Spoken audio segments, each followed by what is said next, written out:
Sitting. We're live. We're live. We're live. Yes. Hey, this is the closest we got to an official "we're live" thing. I know, right? We're actually semi-ready. Yeah. What time is it? I didn't look at my. It is 3:42-ish. Yeah. We're actually even. Only 12 minutes late. We are getting good at this. Oh, remember the last time we were actually ever kicked off at 3:30? So it's always later. I don't think we've ever had. It's like, look, loyal audience, just stare at your screen for 15 to 20 minutes all the time. That's the way it goes. We'll get there. Yeah, we will get there. So anyways, another exciting episode of Northwest Brewmeisters. We are just two guys from the Pacific Northwest who like beer. I think you should too. I'm Jamey. I'm Steve. Excuse me. This is Sick Steve. And no, I'm not sick. All of a sudden, the back of my throat's going dry. Better quench with some beer. Yes, quench indeed. So today, as the title says, we are doing two Russian Imperial Stouts. Steve is going to do one from a kit from our brew supply guys, Northwest Brewers Supply. Gosh. And I'm going to do one that's my own recipe that was made with help from Northwest Brewers Supply. So they help us with everything. Man. Yeah, it's fine. You know, we just do their beer. We do some more exciting things today. We got two hot breaks to read because we took all of You just said uh-oh. Yeah, I think I'm missing an ingredient. Uh-oh. Because this has a pound of golden dry malt extract in there. I didn't see the dry malt extract in my kit. So, right away, it's time for Jamey Alone, where Jamey is alone. And Steve goes off and figures that one out. That would suck. The problem is, the supply store is like 40 miles away, so you got to get it right when you go down there. All right, so tell you what, I'm going to chitter chat and do things. I'm going to share this out. My phone is, where's my phone? Right behind me on this shelf, the shelf of holding. So while we're waiting for Steve, I'm going to go ahead and share, say we're live now, hooray. All right, let's go back here. Click on this, thank you. That's not it. There we are. Turn that down. Click there, thus giving us one viewer, which is us. Yeah, that's a little dirty. I'm not seeing any. Leave it in the comments. Is everyone else seeing just black?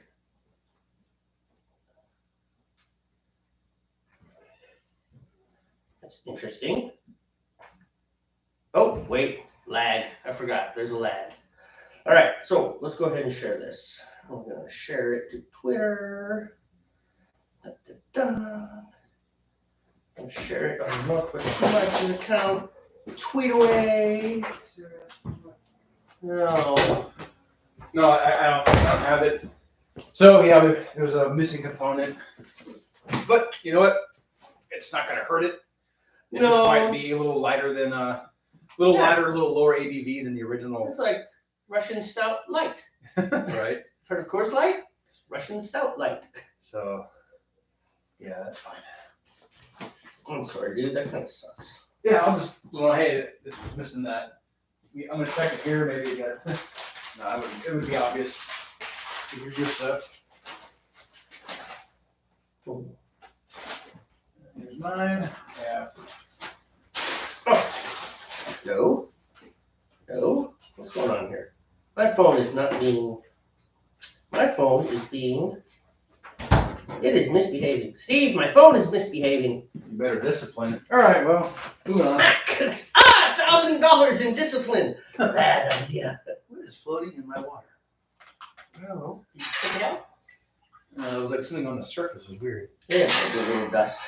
Just gives it a little. But I washed the pot. No, you washed the pot. I washed it right before I brought it up. I believe you. All right, I'm gonna get my fire going.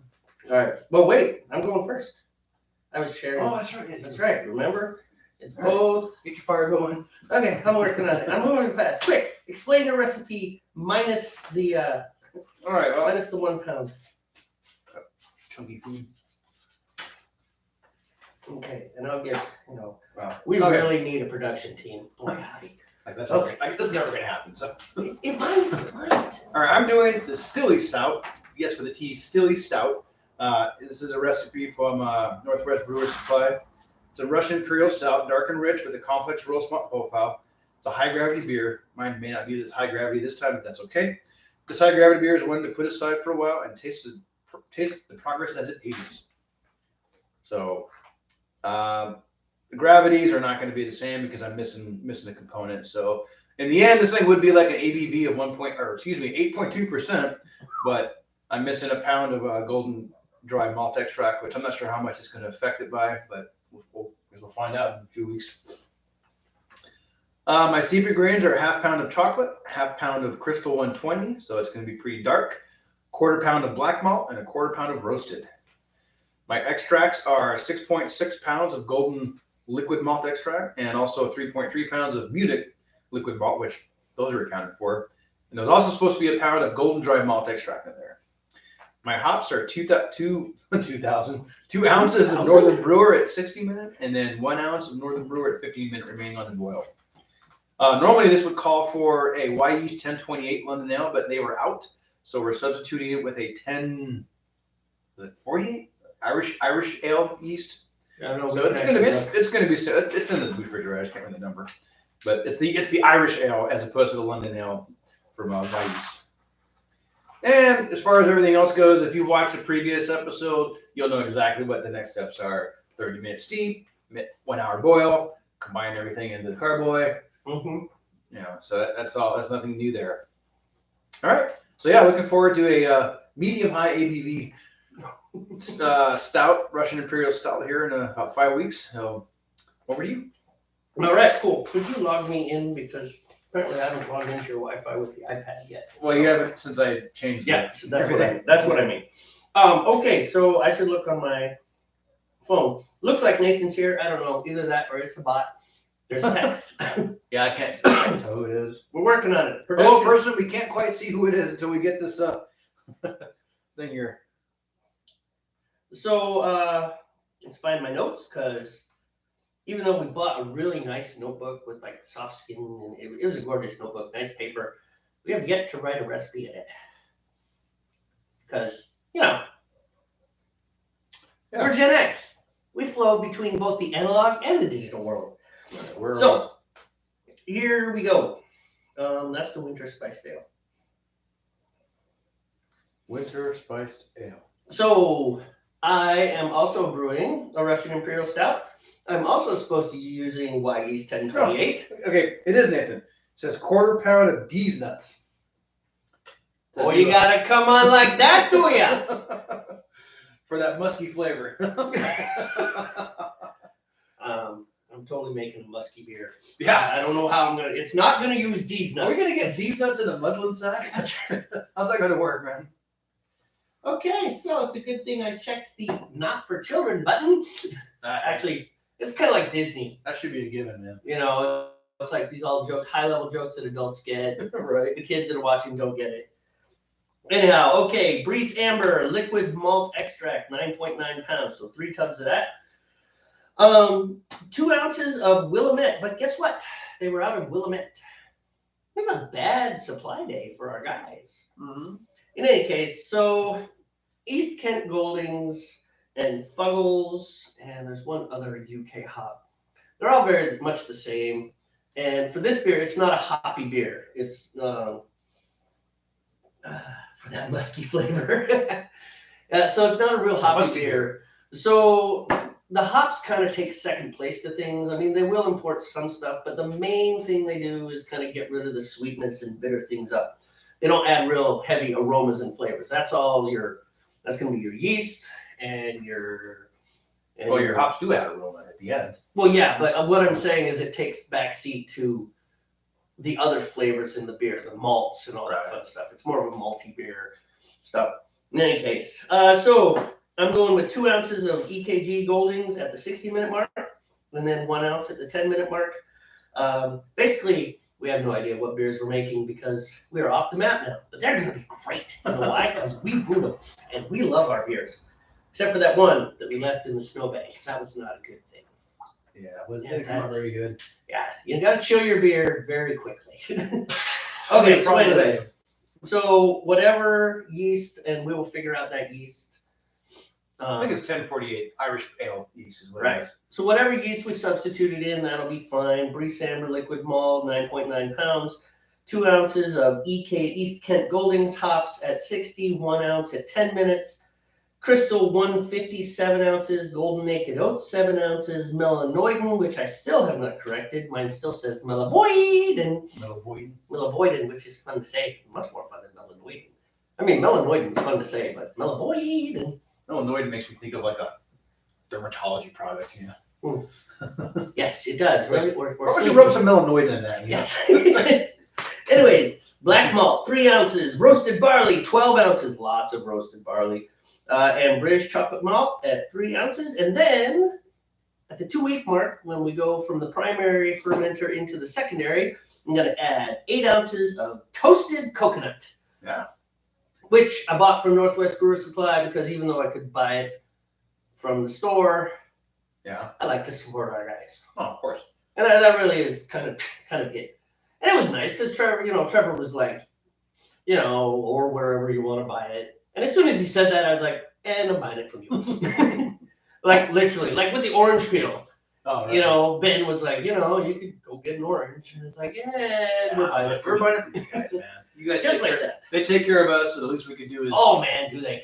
Even if we have to spend an extra $1 or something, whatever. Yep, it's worth it. It's definitely worth it. 10, $20. Geez. Absolutely worth it. Support your local brew supply store. Right. Wherever you are in the world. So, where was I going? Is that my whole recipe? So, standard steep, it is, bring it up to 30, bring it up to 150 to 160 for half an hour, steep it.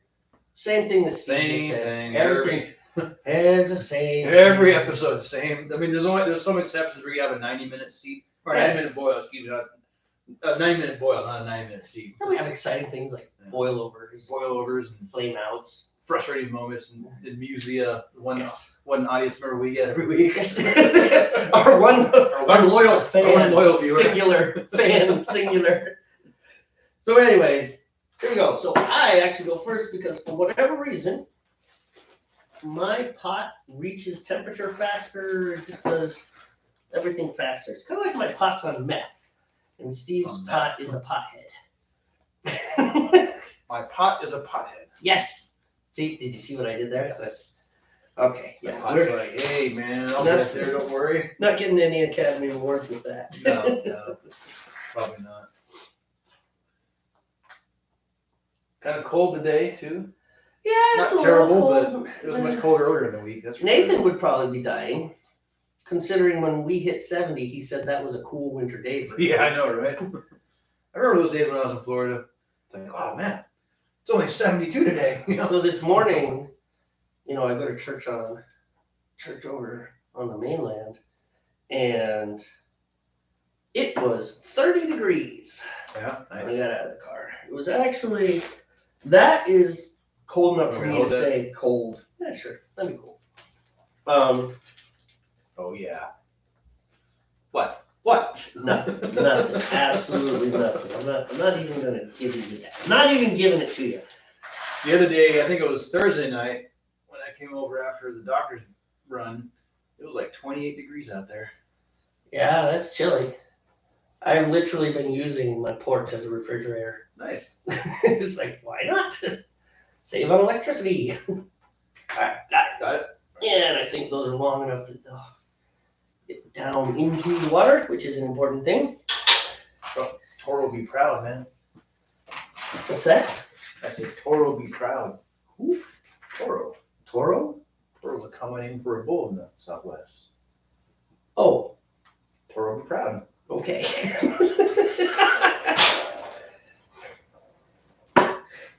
Welcome to the Steve and Jamey show. Jamey the Baptist, who doesn't catch these jokes. No. Straight over my head.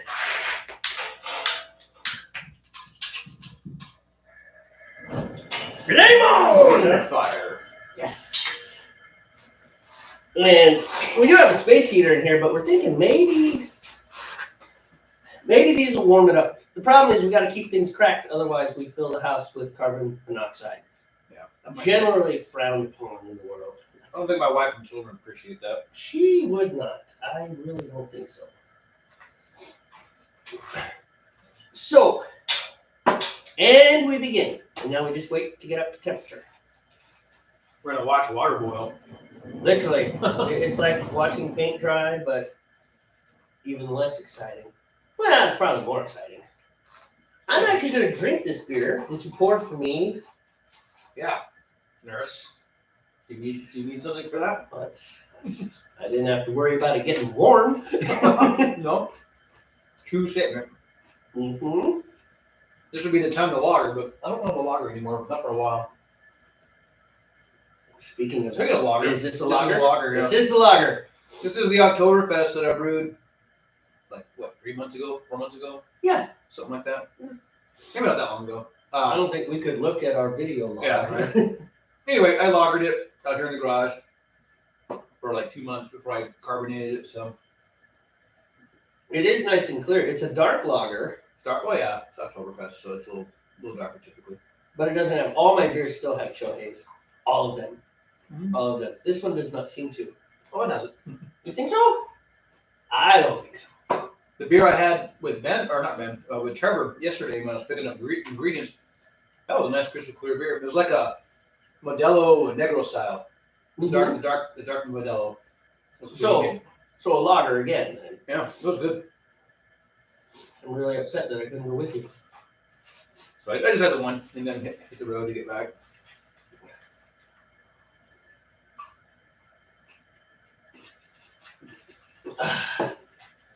So those cookies I was making last night with my kid. Oh yeah. You ever heard of blackened catfish? It burned, really? Well, What happened?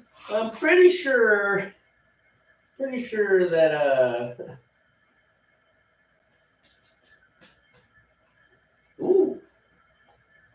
all dry star, long or short straight. Just hold on a minute. Just a minute, Nathan. So I'm pretty sure that was not a 1/4 inch. It was a lot closer to 1/8 of an inch. Oh, That dough, and so when I put it in there at 350 for 9 minutes, which is, it said between 8 to 10. I put it at 9. Yeah, some of the thinner ones got burnt. So we ate them, and they were okay, but he brought some, and he was super happy. You know, right. He loves sharing stuff, so That's cool. it was successful. If he was happy in the end, then I guess it was worth it, right? There was one little girl who was very sad. Yeah. She showed up too late, and all the cookies were They're gone. gone. Oh. Yeah. What'd you learn here, kid? Early is on time. That's right. Fight your way in. Which is hard for kids because we have rules at church. Yeah. It's like old people and guests, they go first. And after that, little kids have to go with their parents. It's basically old people and guests go first. That's a big thing, right? That makes sense. You know, which is just polite. It's polite to let the guests go first. And, you know, the old people have been around, they've kind of earned the right. You've earned the head of the line. You've been around a while. Of course, there's caveats to that rule, too. It's like if the old people stand around for 45 minutes drinking coffee, the kids get to go in front of them. It's like, all right, you lost your opportunity. It's like, yeah, you. Junior's going now. You know, Sally, you've waited long enough. Go ahead. No, you don't have to save any for Mr. Yergson. He's been talking for an hour. It's his fault that he didn't get the cherry pie. What was Nathan saying? You said, Oh, okay. So Nathan says, I have questions unrelated to the brew stream. Jamey and Steve, shirt sizes, all dry star, long or short sleeve? I usually wear large. Extra large. And with a fat tummy, because I'm starting to move into extra large shirt. Like this is extra large. As I get older, I seem to get wider. Retirement is good. No, I think I'm still good with larges. And then what was the other part of the question? Was it material or something? It said all dry star, long or short sleeve. What is dry star? I'm not sure what dry star is. What's dry star? So you can look it up. I'm talking my mouth full. I don't know. It depends. I like long sleeves during the colder months because, you know, up here in Washington, it definitely comes in handy. But short sleeves are perfect for the summer. Yep. I can use some more short sleeve shirts. Right. All my I'd probably metal say, shirts from the concerts died. Yeah. I'm gonna say long sleeve. In this case. Like, I wrote short sleeve. So there you But go. I'm not sure what the other thing is. So we need to look it up, or he might, unless he I could. lets us know. I got my phone. Look up what is dry Dry star. star. It might be a material or something. The style or whatever. I don't know. Of course, I'm looking it up and he could just say it. So I actually do want to do a gravity reading on my beer this time. Oh. Because I need to go get the white heat and put it in the soup then. Yeah. I mean, it's not a super rush, but no, it's just last time because this is supposed to be a Russian Imperial Stout, right? Mhm. Drink one and really say maybe I'm not driving anywhere for another hour, and it was not.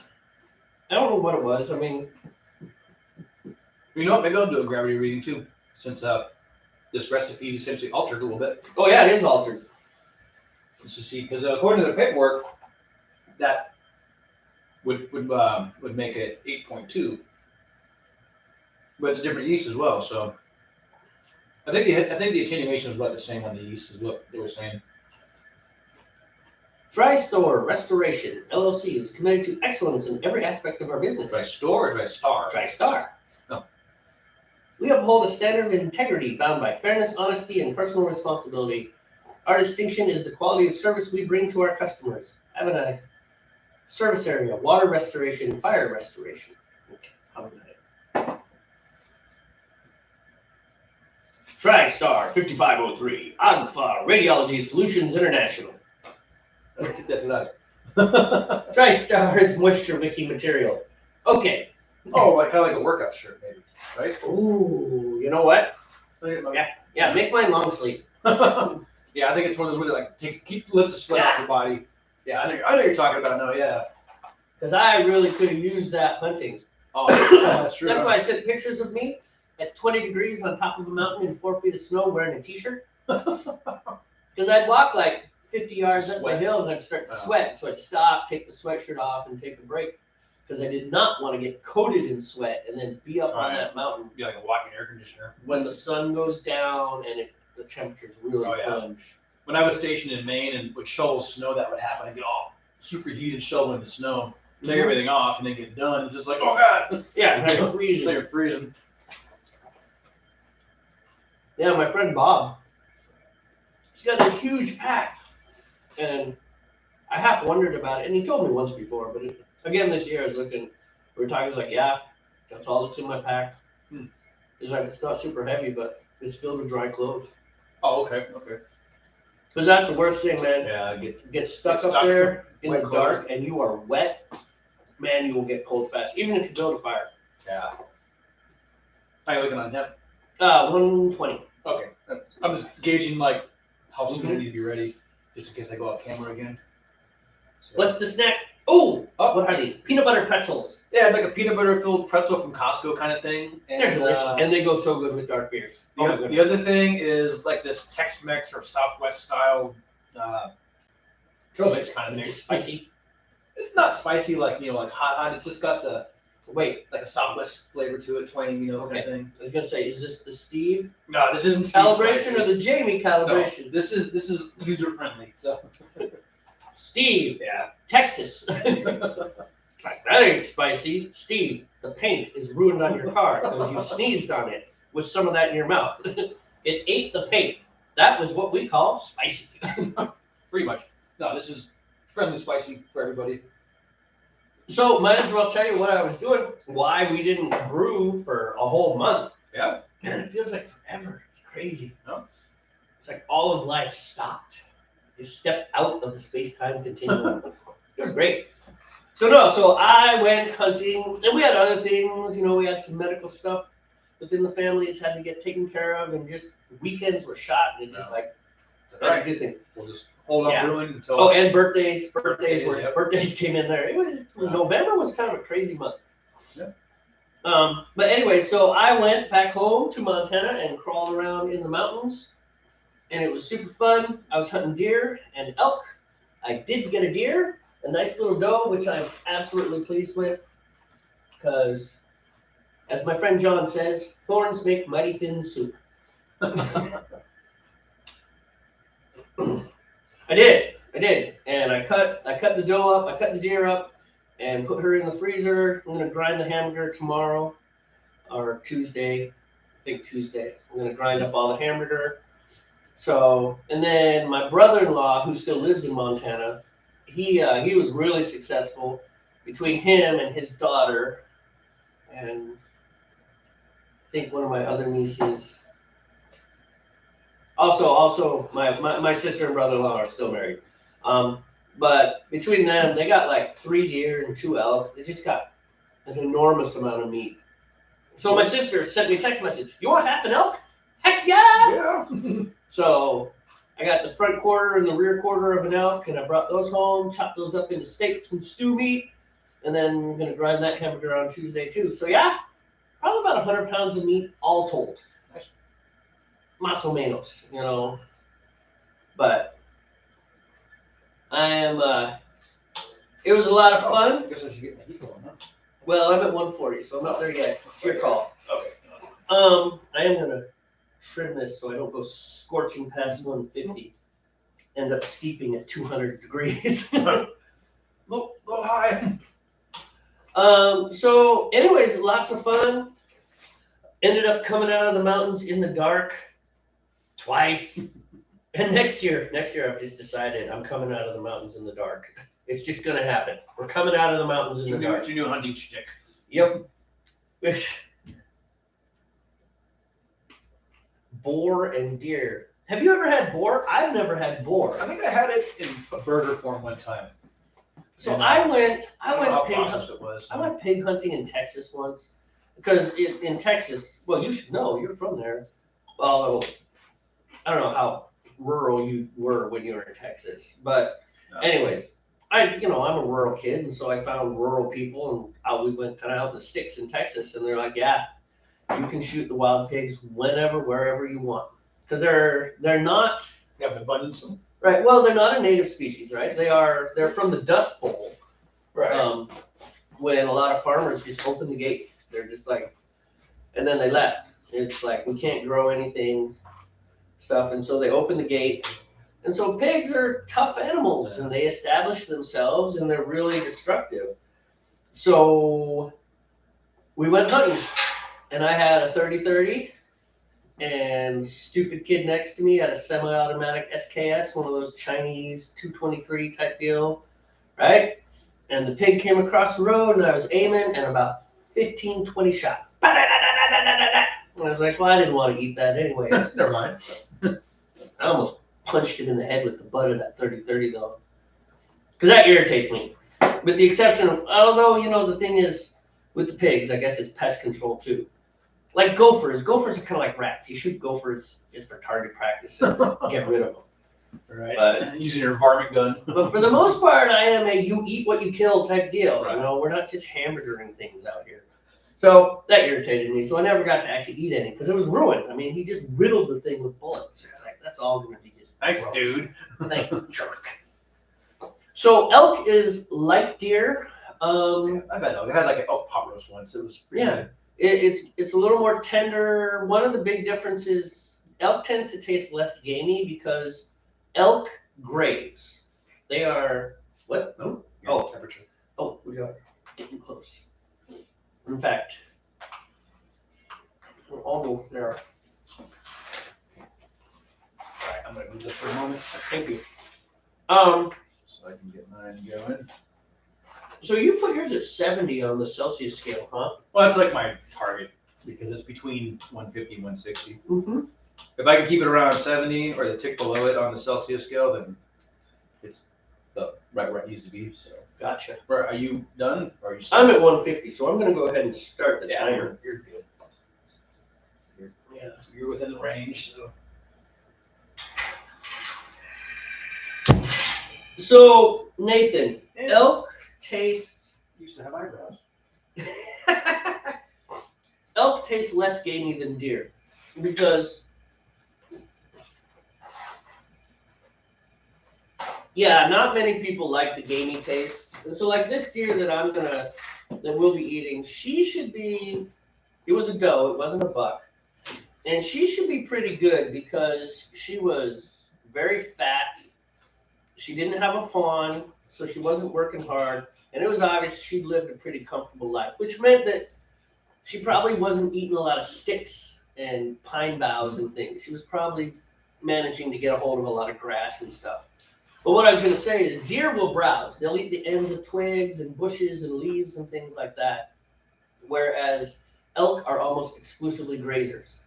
Like they'll dig down through the snow and find the grass type deal. They don't eat the ends of trees and stuff, like little shoots. So elk tend to taste less gamey, a little more tender. My wife likes elk much more than she likes deer. So we got one of both. So I'm good with it. Wrapped up. It was a lot of fun because The sack holder. first day I walked up into, well, the first Sorry, day you gotta we go solo for a second. all right, Jamey alone. That's okay. I'm telling stories about hunting. So the first day I walked up this trail with my friend Bob, and there's 4 of us: my dad, my friend John, my friend Bob, and me, all in hunting camp. It was 18 degrees during the day and even colder at night. We're a big canvas wall tent with a wood-burning potbelly stove in it, which worked pretty good, to be honest. Trim that a little. Oh, I can never see the flame.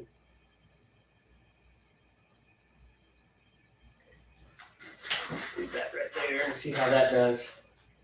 Anyhow, and we had like bunks that we made and stuff, and it was great. Cooking on the stove and stuff. My dad's a really good cast iron Dutch oven and frying pan cook. He's got this whole method. There's this whole method of cooking with cast iron in camp that uses charcoal, and they have it figured out. If you use 15 charcoal on the lid and you put 12 charcoal on the bottom, it cuts it out to about 400 degrees.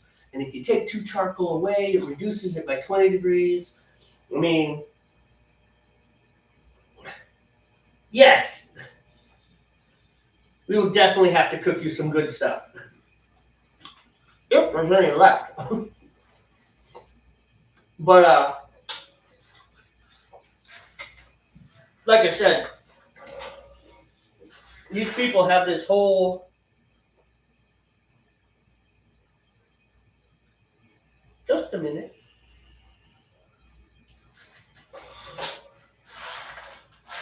They have it just figured out where it, just this whole style of cooking that is almost as controlled as cooking on a stovetop. They really got it figured out. My dad loves doing it.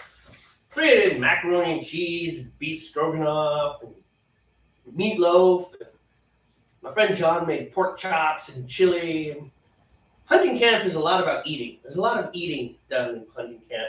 I brought 20 gallons of beer along, and so we drank 20 gallons of beer.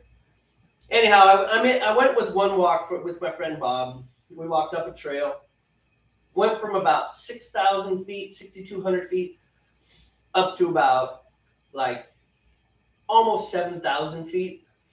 So the walk itself was only maybe 6 or 7 miles, but it's just the elevation that you go up makes it pretty brutal. I mean, not horrible because the trail was okay, but still, you're huffing and puffing.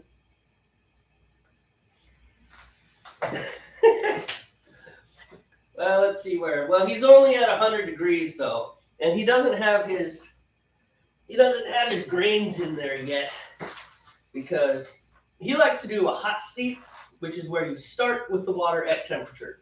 I do a cold steep. The jury is kind of out as to whether that changes the flavor of your beer. Really hasn't been. They really haven't said, if you do a hot steep, it does this. If you do a cold steep, it does this. It's not super concrete. As with many things beer, it's really subtle and,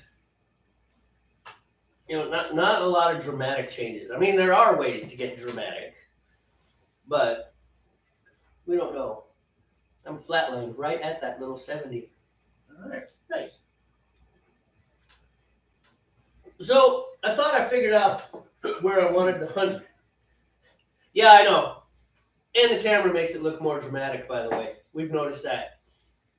He was noticing, it's like, man, you got a lot of flame coming out of that pot. Oh, yeah. I know I was trying to adjust it down a little bit. Steve's attempting to burn water. Yeah.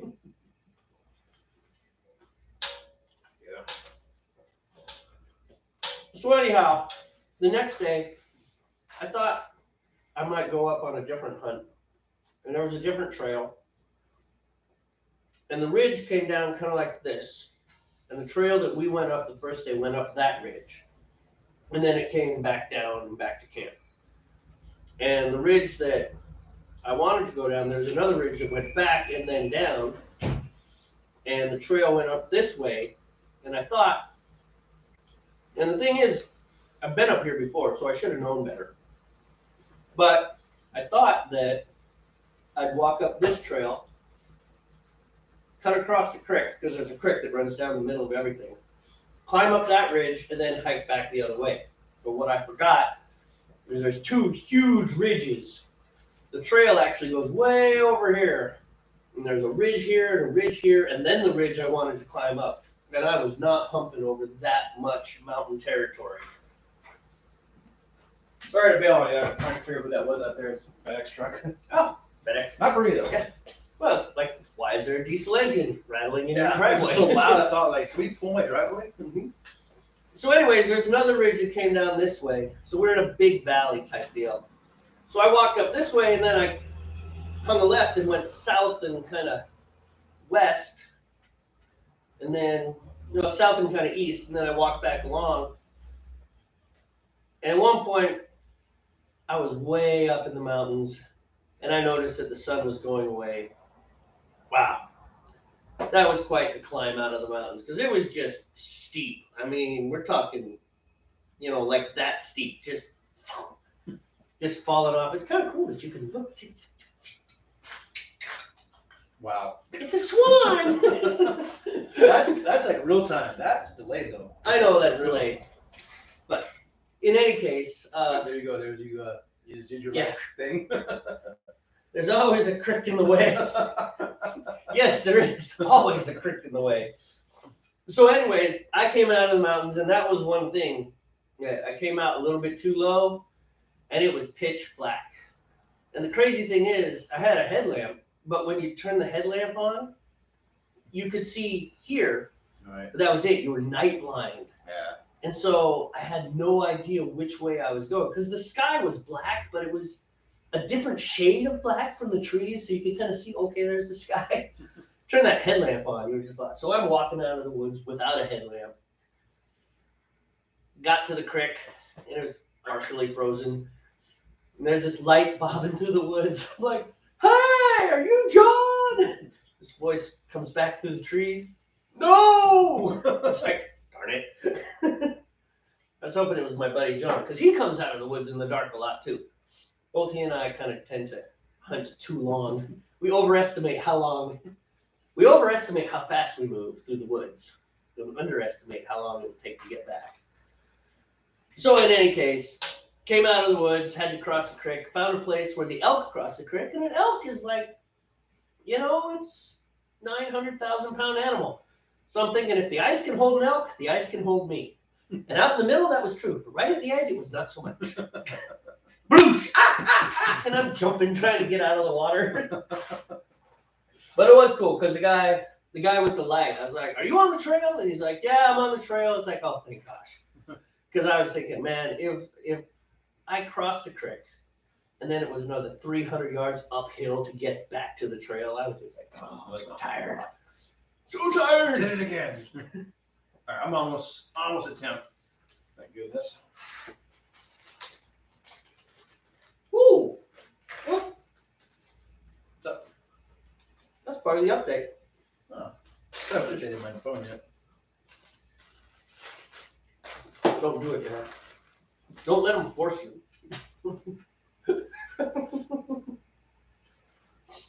I'll get there one day.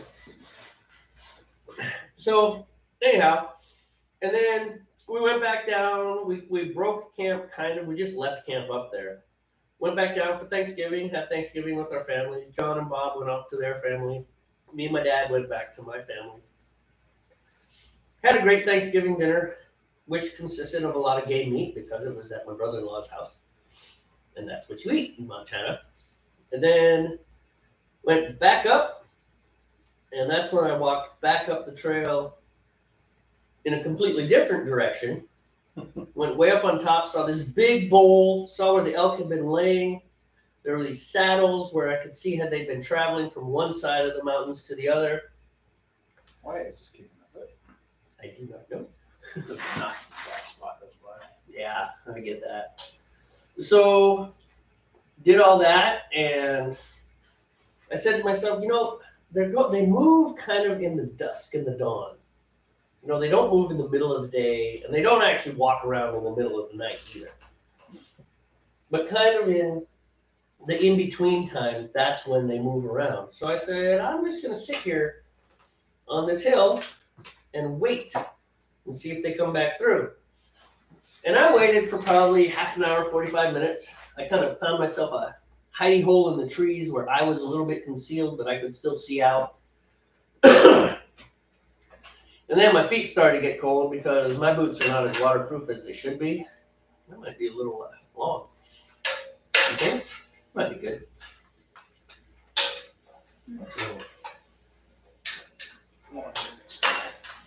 You can start. So finally my feet got cold and I was like, all right. And it was 4:30 and I was 3 miles away from camp, again, up in the mountains. So I already knew I was walking out of the woods in the dark again. Which, at this point, I've just gotten comfortable with that. And next year, I'm just going to tell my father, don't expect me back before 8 o'clock at night. It's just not happening. I'm going to be way the heck up there when it gets dark. And that's when I'm going to start walking back down the hill. All right, there we go. So I took 10 steps from my little hidey hole, and there were 6 of them, and they ran away. I was like, really? But they ran into this band of trees. I thought, maybe, just maybe, I am telling a riveting story here. Well, maybe it's not riveting. I'm enjoying it. Take a breath every now and then so you can have a drink. Okay. Just saying. And now a sip from our sponsor. Merci. So in any case, I walked up the hill. I walked around the hill. So I was here, the elk ran across here. There's a big mountain up around here, not a knob, but it was like 200 feet up to there. And then they moved over here, and I walked way around the backside of that knob. I was moving real slow, and I was lucky because the wind was in my face, and it was really noisy, so they couldn't hear me. And came around this big knob, and there they were. I was like, oh! So I backed up really quick, took off my hat, my backpack, kind of pinned it down, and I literally belly crawled around the edge of this knob. Lay there, and I saw the one, and then that was a cow, and you can't shoot cows. And I saw the next one come out, and I was looking at it through my scope. It's like, and it was a spike. You can't shoot spikes. Then another cow, then another spike, and 2 more cows. And then I just stared at them for 20 minutes. And they never knew I was there. I actually had enough time to take a video, take several pictures. It wasn't a very good video, but I took a video. And I lay there and then it did get dark. Because I was just really hoping maybe another one would come out. I'm going to put the knobs in water, hot water. All right, good idea. But they're going to get hot in here. Mm-hmm. So I got up and walked down the mountain again in the dark. However, this time I knew exactly where I was the whole time, and it was really easy. You just got to look out for things called whistle sticks, which is where you'll get a small tree that's fallen down or a branch, and it has no bark on it. And the snow will fall, and so you can't see it. And you'll step on that thing, and then your foot just goes down the hill, and that's why it's called a whistle stick. Those things hurt. And I didn't find many of those because I found the trail and walked out on the trail. So all in all, it was a really good time. And then at that point we were tired and my dad knew another area we could go. So we went to another area and there was more deer in that area. There's no deer where we were hunting. Wolves and elk, but that's about it. Probably coyotes because coyotes are everywhere. Okay. So we're like, well, maybe we can knock down a deer. And we did. Drove over to this other area, got out of the truck. They put gates on the road so you can't drive on them. Because otherwise people would just road hunt all the time. And the deer and the elk wouldn't stand a chance because they would just get pushed all through all these roads. So walked around the gate, walked up the road, maybe 3/4 of a mile. There's a deer standing on the road. Got in a slight argument with my friend Bob. He's like, I don't want to shoot a whitetail. He's like, well, I'll shoot a whitetail. My friend John's like, well, some of you needs to shoot a whitetail.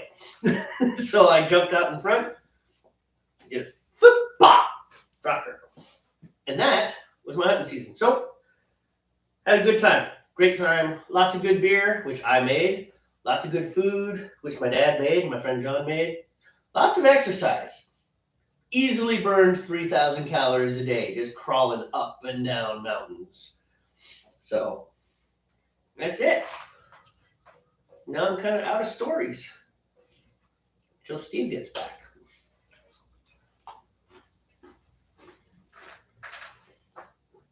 Had a good drive back. Came over the mountains. 3 mountain passes between where my folks live and where we are. And the first 2, it was snowing really hard. So I was falling in behind 18-wheelers and stuff, doing like 25, 30 miles an hour up. And then on the other side, still doing 25, 30 miles an hour down. Because going up, if you spin out, that's kind of it. You spin out. Going down, if you start to slide, there's a possibility you can't stop. And some of those places, it is a long way to the bottom if you go off the edge of the road. They have guardrails and stuff, but there's always that scary thought that you might pop and flip over. Man, one of them was like 1,000 feet to the bottom. And no real good trees to stop you. And besides, who wants to crash on top of the mountain? I'm probably gonna be kind of in and out You think? a little bit. Oh, with my wife and she's getting ready to order some stuff here. She's gonna need my help here in a little bit. Okay. It is what it is, man. I've got 11 minutes and 44 seconds. And that's up 23 minutes. So I got the malt extracts in a sink of hot water, so that should Yeah, so they'll be a little bit softer. That's a good idea. I was thinking of putting them by the wood stove, but I don't know about that. They're plastic, you know. Well, you know, you Obviously, I would put them on top of the wood stove, but it's the whole concept of cooking a turkey at 500 degrees. Yeah. It doesn't work that way. yeah. Yeah, you could end up melting the plastic and not warming, and it would just be a disaster. It'd be terrible. You know? Yeah, that's. We would probably have to shut off the video because I don't think Steve's language is allowed in this state. The language that he would be using if that happened. Right. It's like, hold it in for just a second, Steve. I'm just gonna jerk the power cord. Curses! It's got a battery. I'm killing it. I'd bring all me meaning to cuss like a sailor probably if that happened. It's like suddenly the Navy has a new term. Cuss like a Steve. Yeah, seriously. So anyhow, I kind of.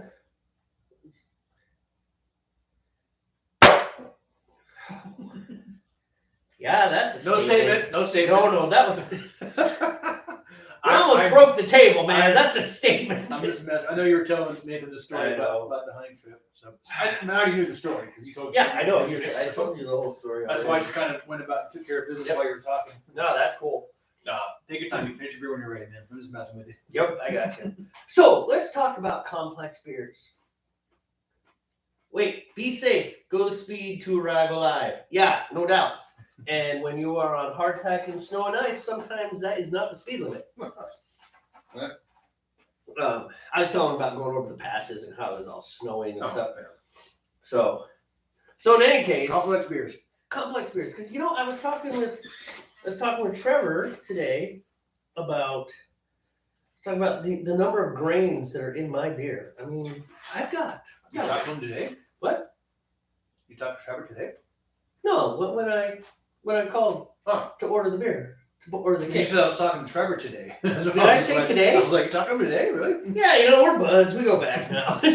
No. I was talking with him when I ordered the beer. Oh, And I asked him because I remembered the discussion we had with Ben, where it's like, you can make these crazy complex beers, but it's like, are all these ingredients that you're putting in really doing anything? Can you notice them? And it's just a little bit interesting to me because on the one hand, it's like, yeah, you put so much stuff in that there's nothing. But Ben was, not Ben, Trevor. Trevor was saying, no, he thinks my beer is really good. I've got like 7 or 8 different grains that are in this. Oh, okay. I've got melanoidin, roasted barley, British chocolate, black malt, crystal 150. So that's 5. Is that all there is? I think my beer recipe is still up here on the phone. It's not. Dry Star. You have the spiced ale recipe on your phone? I do. It's all written down, along with the variations between the two, Okay. Annotated. Steve's this, Right. Jamey's this. I figured you did. I just couldn't remember. Golden Naked Oats. So I got 1, 2, 3, 4, 5, 6. I got 6. I have 6 different grains, and I was worried that I was going just a little bit. Trevor is he the owner? If he's not the full owner, he's at least half the owner. Because it used to be his dad's business. Right. I don't know if Ben and Trevor are co-owners or partners. I don't know. Doesn't matter. Anyways, I know that Trevor is the owner in some way, shape, or form, at least. He's the owner of Northwest Brewer Supply, where we buy all of our beer stuff. And he's helped a lot. So this recipe that I'm making, I designed this by myself, but I ran it past both him and Ben when I went to buy all the ingredients for it. And so he was like, oh, that must be why I think this is such a great recipe. When I was talking with him, I was like, well, you already helped me once. Anyways, he was like, he didn't think it was overboard. But at the same time, I remember that conversation we had with Ben with the simplicity. Right. It's like you can go too crazy with beers. And so, and I don't quite know. I mean, because there is this whole thing. It's like, well, you're not going to taste whatever. You're not going to taste what this grain is famous for. It's like, well, you're right, but I only have 2 ounces of that, 2 ounces of this, and 2 ounces of that, and I'm not going to taste any individual part of what they are. Right. But the synergy or the synthesis of what they make up makes this thing. So I think there's value to that. What's in yours? How many grains are in yours? 3. 3? So it's a little more simple. No, 4. 4, excuse me. 4. Half pound of chocolate, half pound of crystal 120, quarter pound of black malt, and quarter pound of roasted. So yeah, just 4. Yeah. So which equates to 1.5 pounds of steeping grains. Right. But it was just something. I mean, what do you think? Please don't say I don't know. I think that's fine. I've seen some recipes I looked at online that had just a huge amount of grains. Well, does it really do anything to the beer? I do think you can go overboard with it for sure. But it was like small little, just like 1.5 ounces of something that was thrown in the grist. It's just like, what is that really doing? Is it actually imparting a flavor or something to it?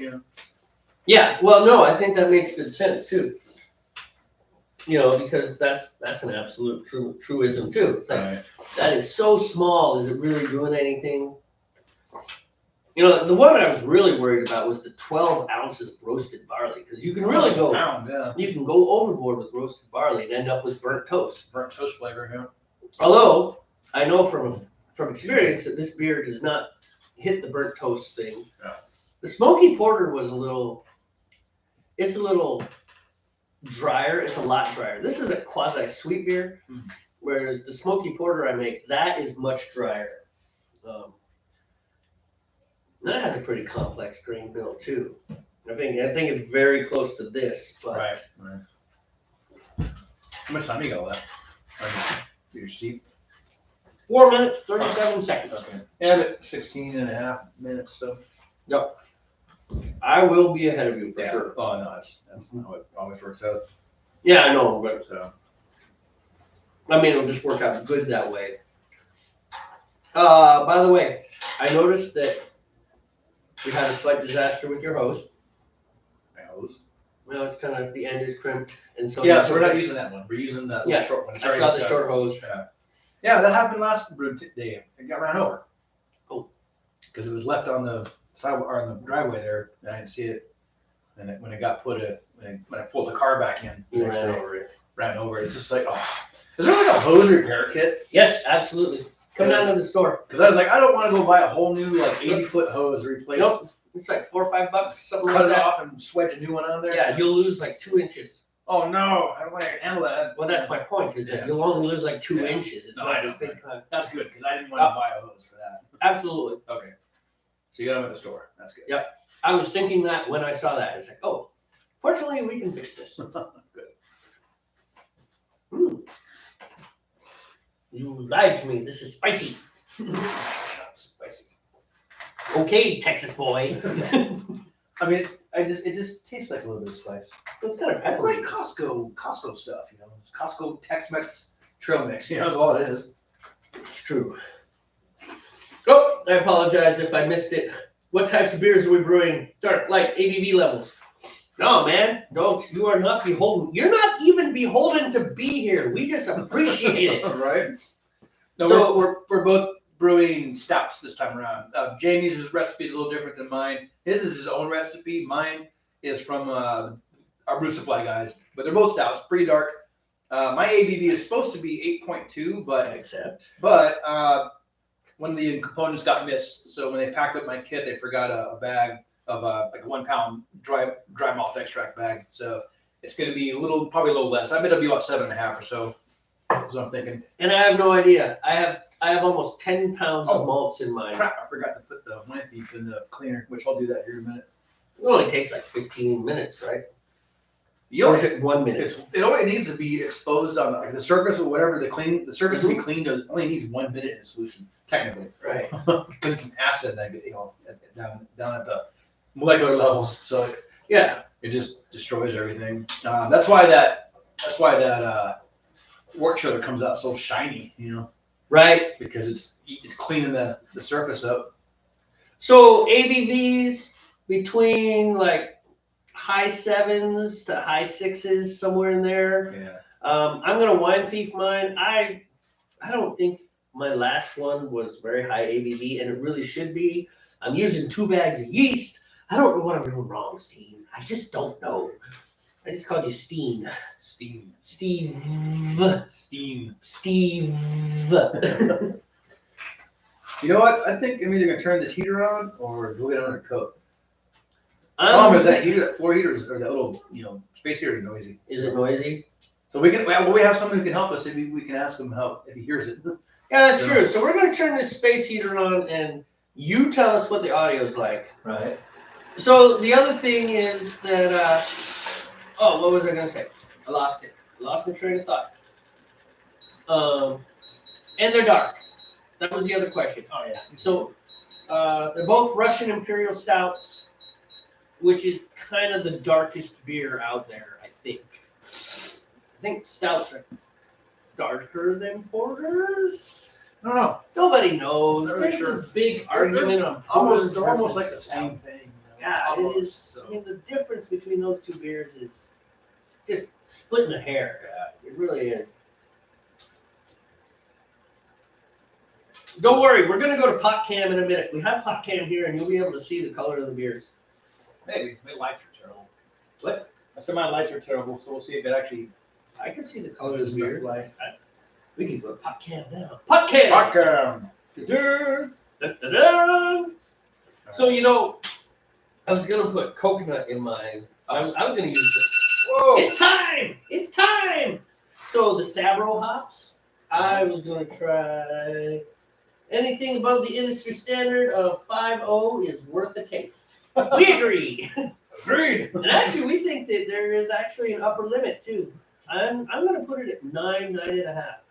9.5 is about as high as I'll go. Anything I've had over 9, It's not tasted on it. I can taste the alcohol in it, and it just does. It's not, to me, it's not enjoyable if I can actually taste alcohol flavor. Right, in beer. In You know, beer, I mean, yeah. some people like spirits and hard liquors. I don't like hard liquors at all, but some people like them. But still, on the rare occasion that someone suckers me into tasting a hard liquor, I'm expecting that alcohol, that whole boiling that thing and stuff. Yeah. With a mixed drink or whatever, it's a little different. Or even Yeah. like a straight drink, you know, whiskey on the rocks or something like that, or, Yeah. or Scotch neat. But with You're gonna beer, definitely taste the alcohol, you know. But Yeah. beer, I don't. My brain does not want to taste alcohol when I'm drinking a beer. I want to enjoy the flavors of the beer, you know, not Absolutely. not the alcohol. so those overly strong beers, they're just Yeah, I mean, I know they're brewed right. Even the super high above like 9 and 10s, they can still be okay. But you definitely, it seems like they have to work. Like the brewers have to work hard to mask it. oh yeah, Either with a lot of hops or some other ingredient to try to mask the alcohol for the higher Yeah, something to ABVs. kind of hide it around. You know. All right, so actually, But as far as what I prefer to drink, I like anything between 5.5 to 8.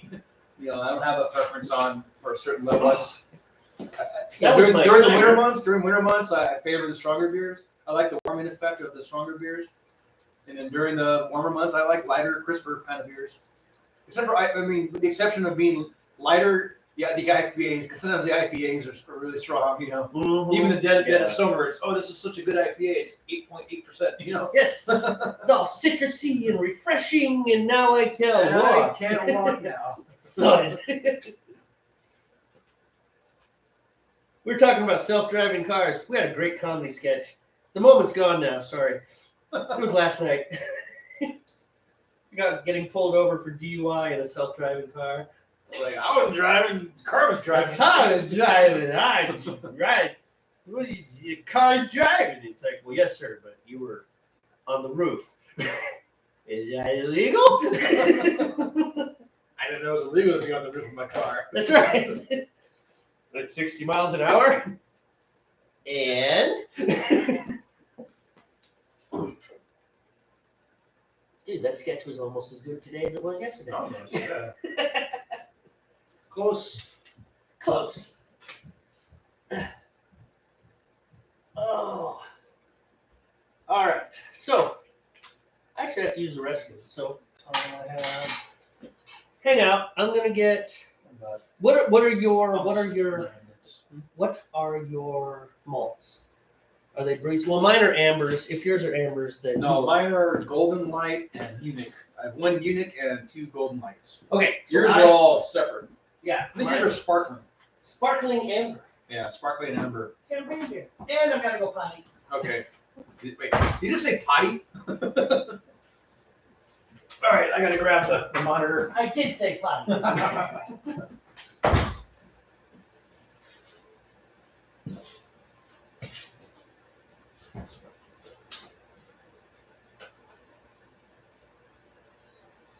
Yeah, I agree about that. It's just, for me, I mean, I like the buzz. Don't get me wrong. Who doesn't, right? But I also enjoy the flavor of beer. That's kind of just a stupid personal mission I have. It's like I want to taste good beer, and so I'm always trying new things. And definitely a detractor is when the alcohol is up there. It's like not gonna do this one again. There's a few like that Jamey and I bought from like a little beer depot we have here in town. This guy gets all kinds of craft beer and just smaller scale brewery stuff. And you can buy individual bottles, and so it's not uncommon for us to go in there and just mix and match a bunch of different beers. Like we used to get serious about it, take pictures of it. I mean, just to try different things we've never had before. And some of them it's just like, yep, nope, not doing this one again. I think the worst I had was in New Mexico. Is some kind of place that was brewing their own beer. They called it Diablo, and they were touting it as like a 9%. In fact, when you poured it into glass, it looked had kind of like a reddish tint to it. It was Diablo beer, but it was disgusting. So, not happy.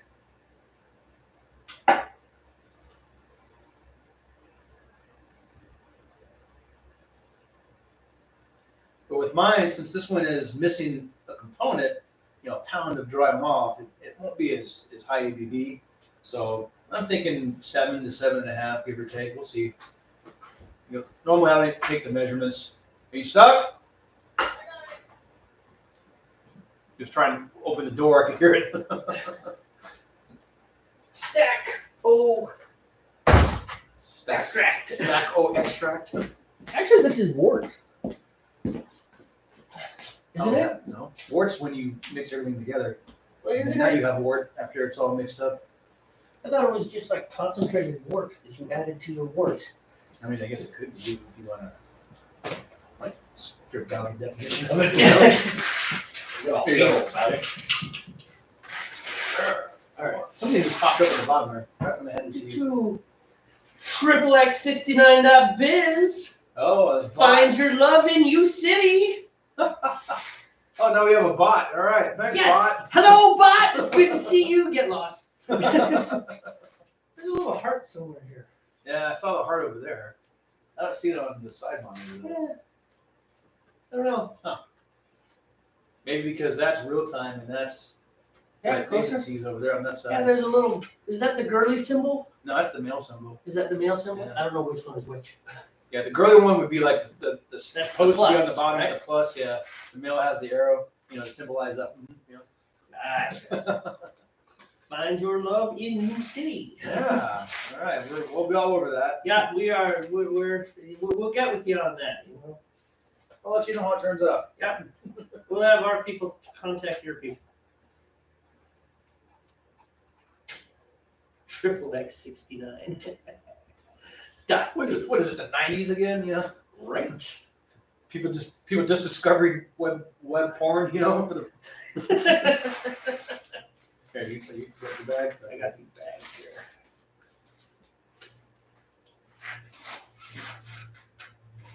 All right. Yeah. Oh, I have a ladle for you too. Cool. Ready? It was a really good idea to put that in the. Oh yeah. Put it in the hot water. Soften it up. And I imagine those things have been sitting out here the whole time. Oh, geez, it would be like. Yeah, I took them in as soon as I got home last night. I took them in. I was like, yeah, I'm not gonna leave those in the truck. Yeah, that would have been We'd have been like using an ice cream scoop to get it out.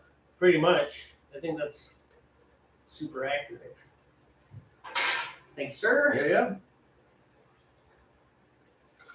Yeah. Our new system prevents us from burning fingers and stuff now.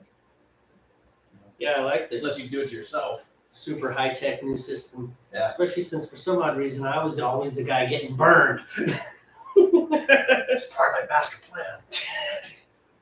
I heard that. It's like, oh, you hold this. You be the holder guy. I'll be the scooper guy.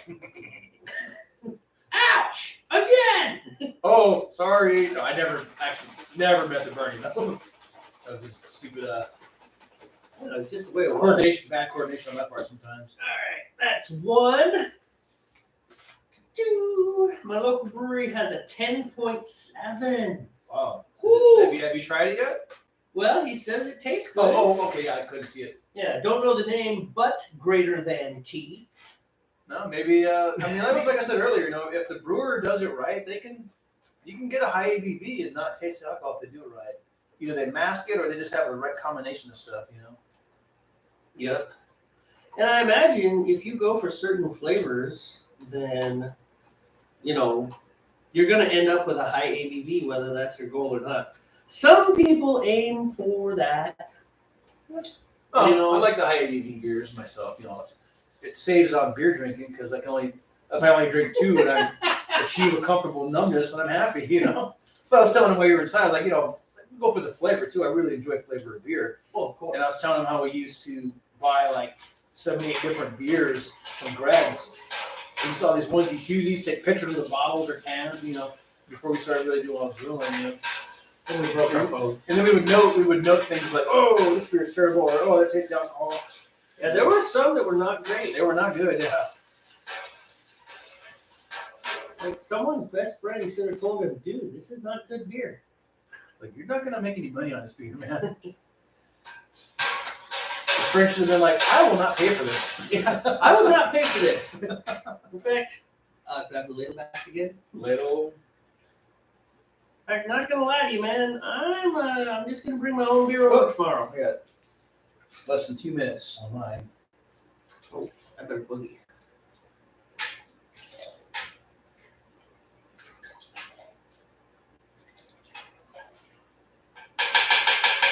Ladle back to you.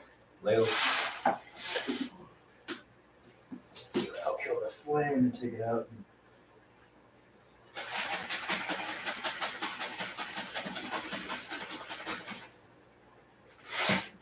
Lift the ladle up. One more.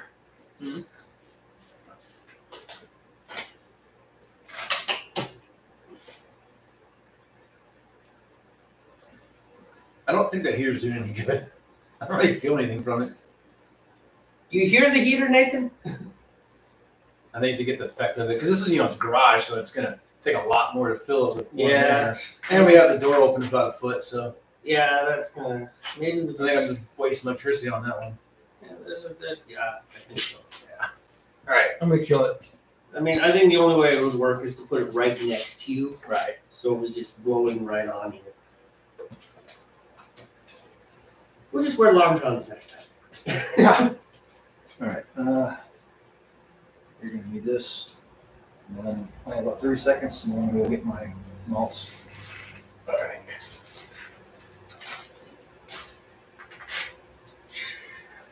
I can balance it. Go, dude. Okay. Go. Well, I need to wait for my timer to end first. Oh, okay. Which it's about to do. So. Good point.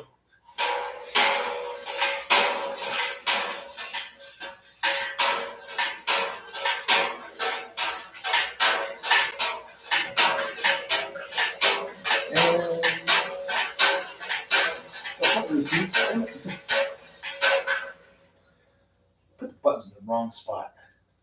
Who's that? Oh, they just have buttons in a weird spot where I would expect it to be a stop button to repeat. It's like, no. Thanks, Apple.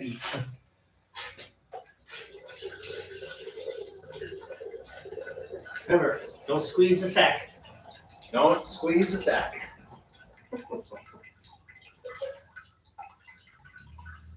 Good thing my mother doesn't watch this broadcast. There might be a couple conversations in there. Double entendre.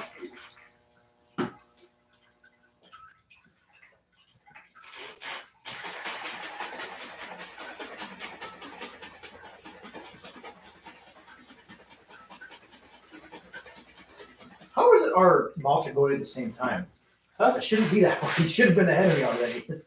I don't know. I really don't. But you're right. Maybe. I really don't know. Did you let it sit for a while after your timer went off? I did not. For like maybe 30 seconds. Oh.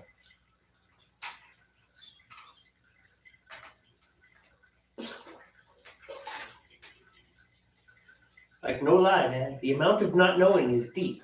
I am not knowing. No, I'm not.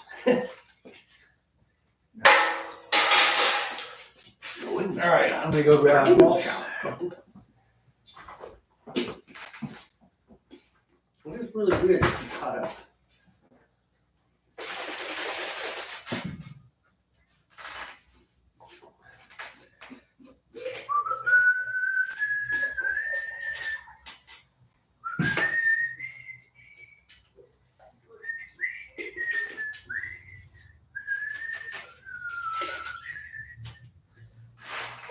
That one's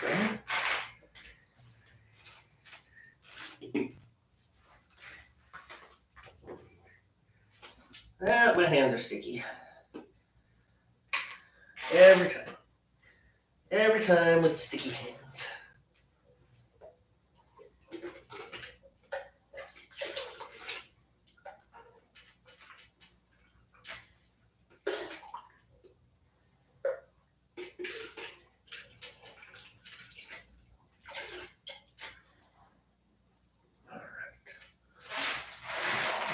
Okay.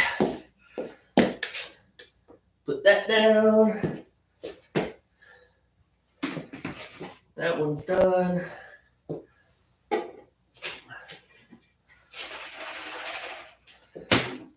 Pop. Throw that one in there.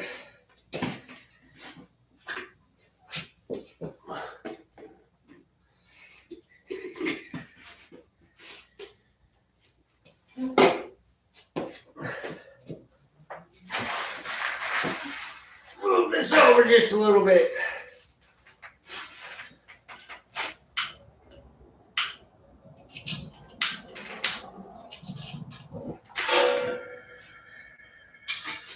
And flame on.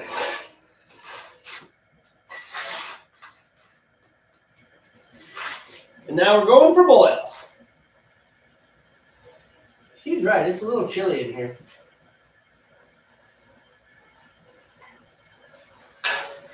Don't know exactly how chilly, but chilly enough.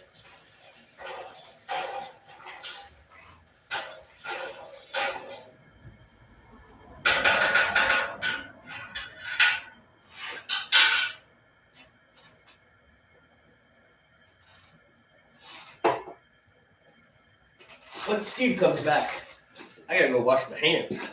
They're all sticky. Let's go ahead and switch cameras. And you can take a look at the colors of the beers. Just look at mine.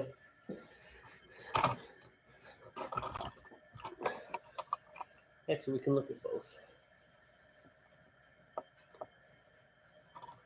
So as you can see, they're both pretty dark. Steve's actually almost looks a little darker than mine.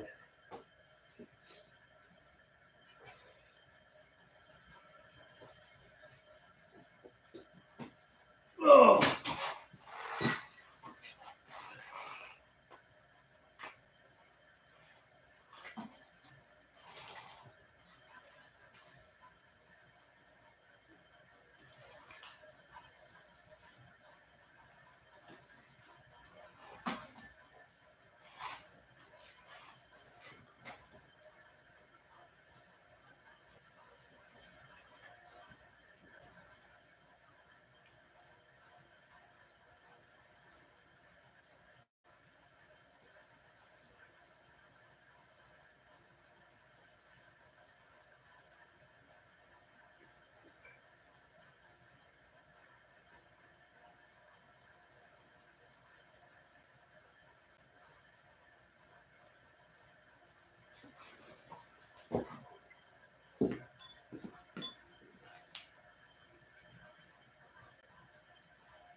Lose nope.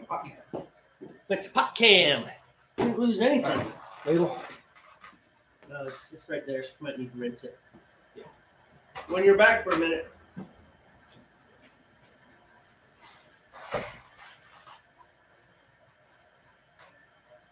I'm gonna go wash my hands.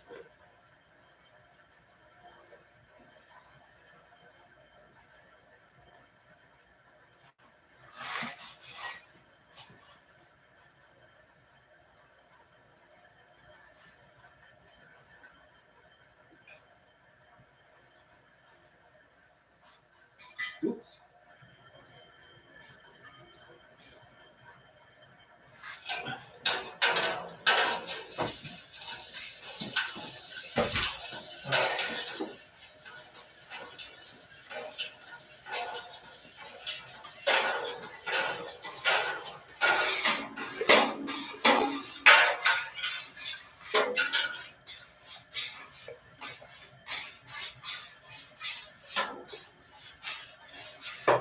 All right. You do that. I'm gonna wash my hands because they're all sticky. All right. And you know how I feel about these. Yeah. I hate these.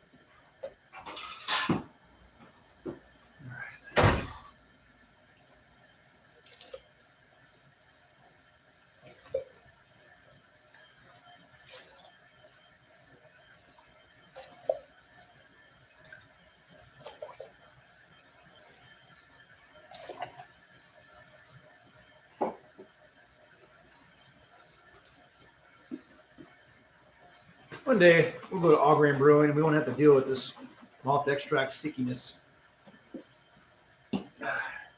But not today.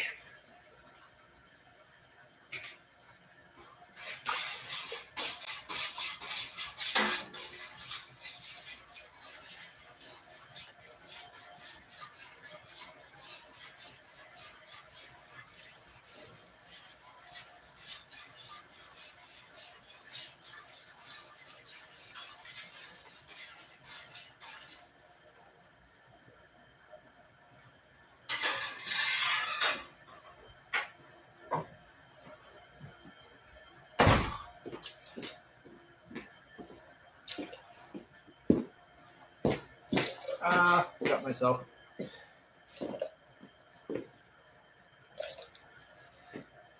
Burned yourself? A little bit. Just splash a little bit on there. Oh.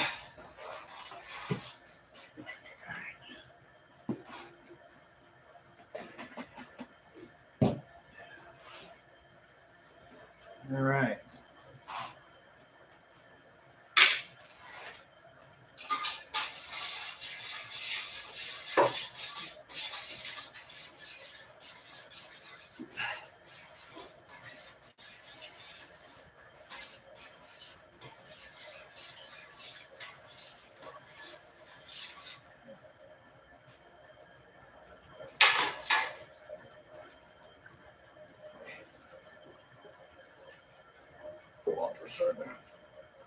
Cool.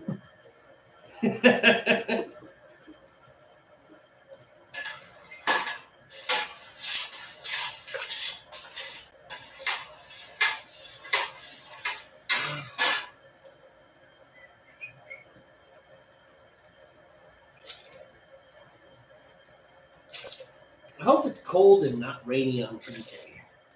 Yeah. Yeah, because when you grind meat, it actually works better if you're just above frozen. Like the center of your chunks of meat Mm-hmm. should be a little icy. Because, So you want to work outside? yeah, I want to work outside so I can stay cold. Right. Sticky. Okay. Sticky is the way it goes. All right. Hey, only half hour and I caught up. Want another beer? Yeah.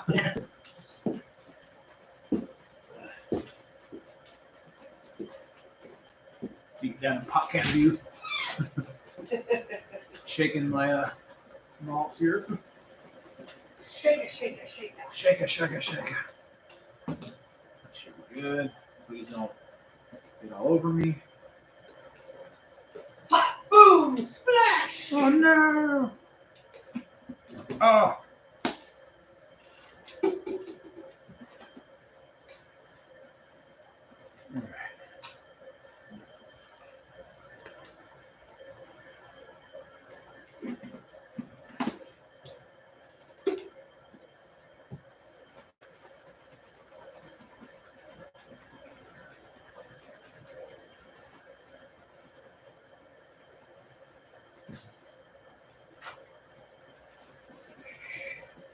One more can of malts to put in. Oh, which? Did you have the Guinness or the Guinness? Guinness. Okay. Which Guinness? They're the same one. You didn't realize they were the same kind of glass? Well, they're the same, but this one has an emblazoned on it, and this one has a label. I think that one's I think yours. I thought they were the same glass. I hope you don't have cooties. I think I had that one with the gold stripe on it. Okay. So I don't need this in here for now. Right, I'm sticky. Now it's your turn to wash your hands. Oh, And sorry. I left a little bit. Oh yeah, because oh my gosh, it might get warm inside your 40-degree refrigerator. It's 33 degrees, thank you very much. Yeah, well, it's 20 degrees in your garage, so yeah. I have carbonation temperature right now. Okay. And I'm not even using my refrigerators right now.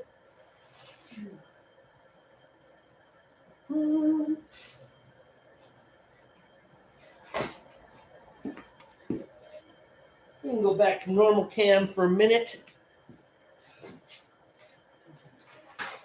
So, man, let's talk about being polite to people who sell you things.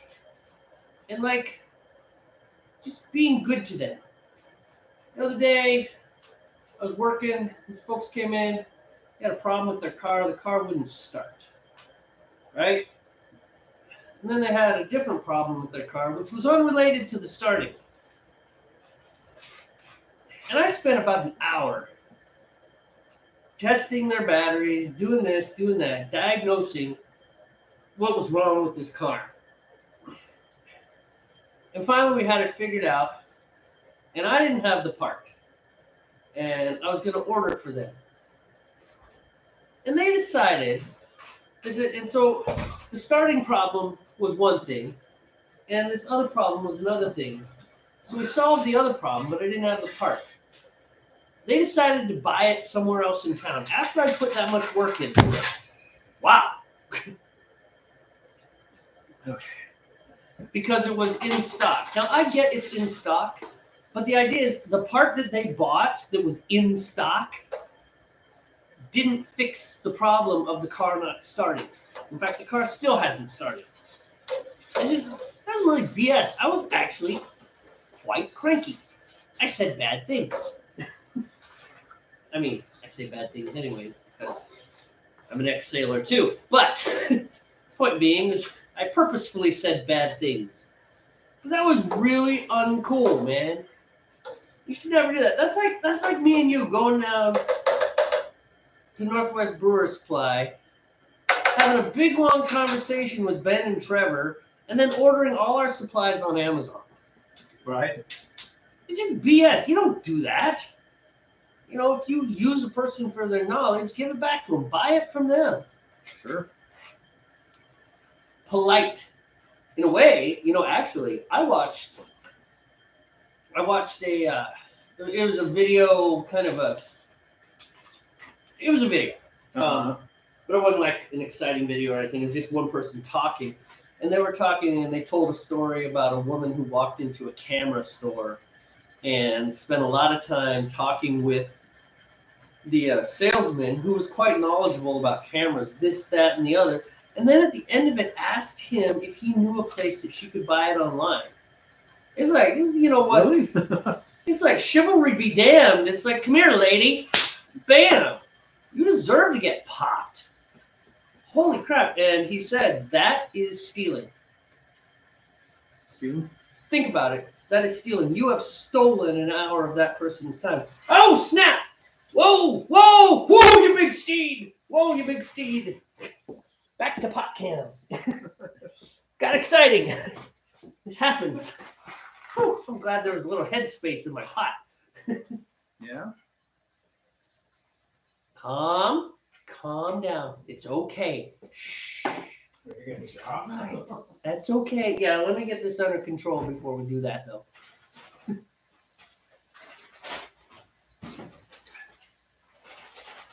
Oh, you know what I didn't do yet? Smack the packs. Really? Yeah, it'll be fine. Oh, I agree. It'll be inside, so that'll help a little bit. Well, we got a whole hour, so. Even if they're not all puffed out, they'll still be fine. Oh, yeah. Here's your hot pellets. I got distracted. Yeah, Forgot that's to okay. smack the packers. I got distracted too and almost boiled beer all over your garage floor. Near the fireplace. Not on the fireplace, but near it. Okay, not too close. We definitely killed a few yeast packs by getting them too hot. They don't like it over 80 degrees. All right, what do you think? Are we under control? Looks under control to me. Let's go ahead and focus on this one here. We can even move pot cam a little closer if we need to.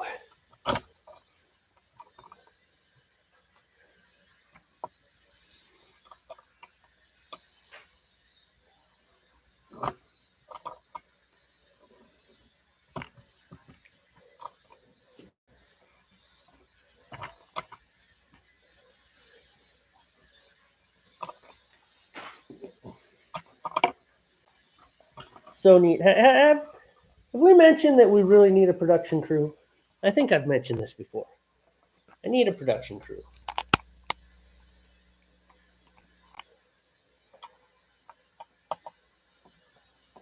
All right, that's the best you're going to get.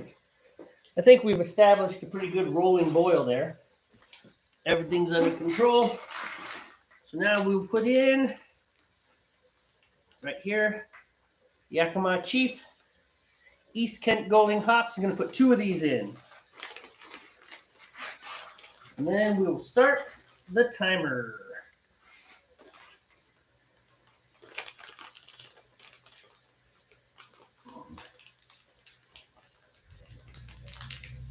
Yeah, usually Steve smacks the yeast packs right around 2 o'clock in the afternoon so that we are totally ready to go by the time get to All right, they're smacked Nice. and up behind on that little alcove behind the stove. I was just lambasting you about how you didn't do it. How usually you're incredibly responsible, but Yeah, today something totally happened, obviously. it totally slipped my mind today. Emotional disturbance. So, no, just got busy with other things and forgot all about them. You are taking me way too seriously, No. man. No.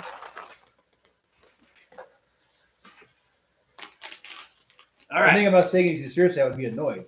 And I'm not annoyed, you know. Well, good. I'm glad you're not annoyed. No, I just know they'll be fine, even if they don't fully puff out. They'll still the yeast will still do their job, even in the beer, in the wort, you know. Well, chances are they might go a little dormant between now and when I get these into my. Oh. Because you got to think, I still got to drive home with this, Yeah. and it's cold. You're not gonna pitch your yeast to get home? Well, what do you think? Maybe? No, I was going to pitch my yeast, but I was just thinking they're going to go into the wort, and then the wort's going to chill a little bit. And they might get a little sleepy. Yeah. True.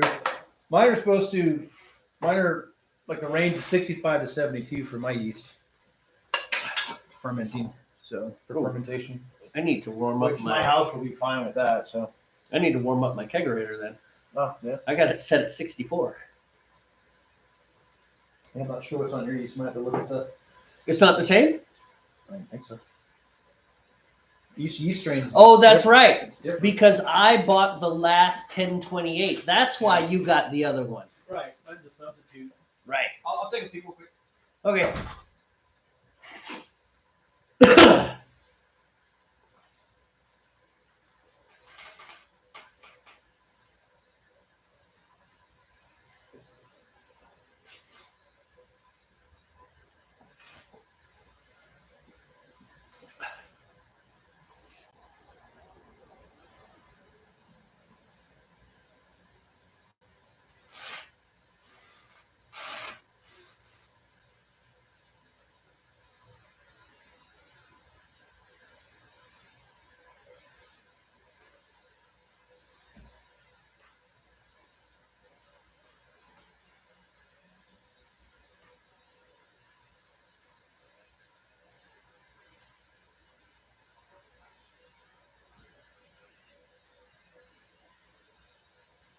All right. We're going to stare at Steve's pot now. Every single time Steve goes out, his pot kicks into boiling, and I always feel guilty. So I'm going to stand over here and not going to let this happen to him again. Okay, yours happens to be the same temperature than mine. So I was just mentioning how it seems like way too many episodes. You go out to do something, and I sit here, and I could easily stop yours from boiling over, but I'm way over there, so that's why I'm sitting in your chair. Okay, I'm back. And I'm keeping it warm. Okay. Did you fart in my chair? I did not. I keeps it warm. I would. It does. It does, but not in a good way. No. No, I was just thinking about that. It's like every time he leaves, I could stop it, but I don't because I do stupid things and walk away from it. Well, that's right. No boil over this time. All right, got it under control. I'm here, obviously. Yes, there you are. I see you. I'm here. Amazing. I'm going to get my hops out. Mine is pretty easy. It's 2 ounces at 60, and then the other ounce at, I think it was at 15. I look at my recite. Mine are all the same.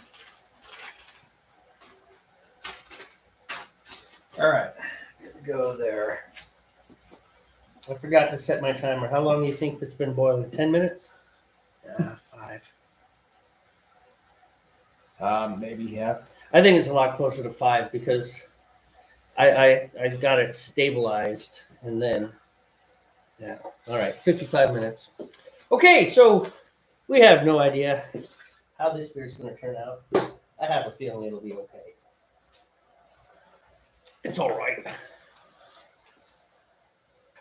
It still should be done boiling a good time before you are, hopefully. I hope so. Once it's off the boil and like chilled, I don't mind like the delay because it's already chilled. Like if I have to wait on like the funnel or something, but I don't like it not getting down to the temp. No, that's Because because we have experience that you need to get it cold fast. But the water is gonna be really cold coming out of the faucet. So Well, it was 70 degrees coming out of your sink, but then those are internal pipes, so. we'll be outside. The water will be going through the chiller, so it should, in theory, it should cool pretty quick.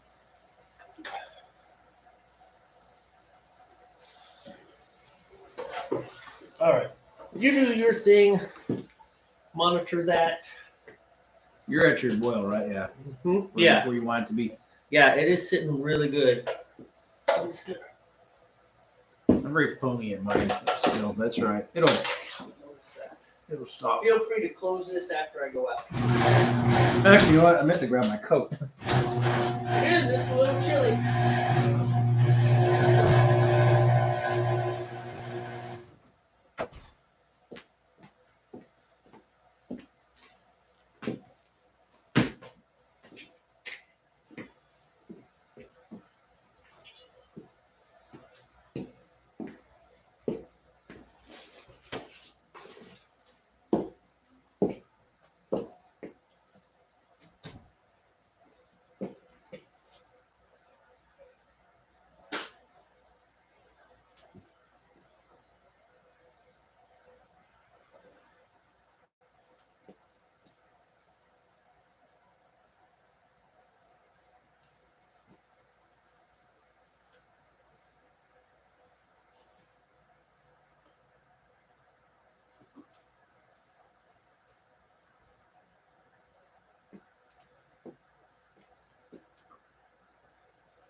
I'm not leaving I it got alone. a long way to go on mine. You want to throw that in the recycle bin? Absolutely. Hey, remember to bring out the barnyard this time. Oh! So now we can try barnyard Yes. after you get back in. So Oh, at least that's what I think a barnyard tastes like. It may not be a barnyard, but it's what I think it might taste like. that's your idea of barnyard. My idea of barnyard. Recycle? Yeah, it's the blue one. We just want to throw it in there. Well, there's other stuff can go in there. We'll clean up I later. know, eventually we're gonna have to. We'll clean up after we kill the camera. That's fine. The thing is, it's easier to clean as you go when everything's warm Yeah, and bright. and there's an easier path, with the camera cables in the way. It's kind of Yeah. I don't want my dumb butt to forget it's there and walk right through and knock everything over. Because I don't do that. I do.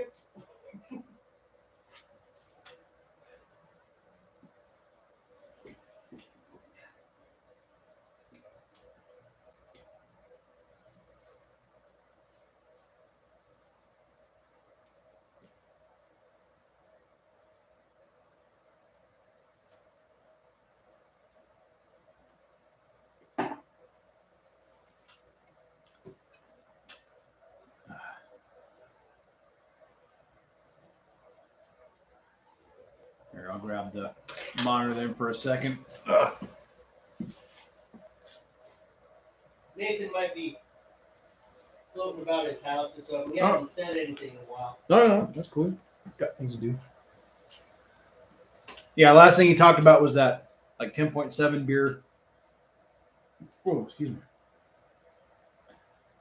And XXX69.biz hasn't said anything for a while either.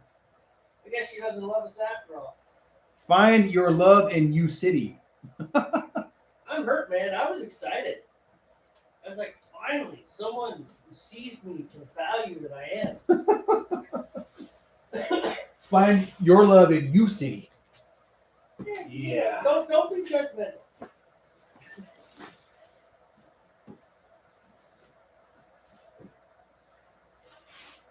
Not everybody has the benefit of a rural Montana education.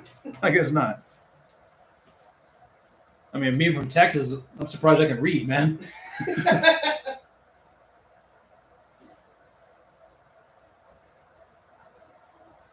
You know what's interesting? Yes. What's interesting is that, to an extent, good idea. Good idea.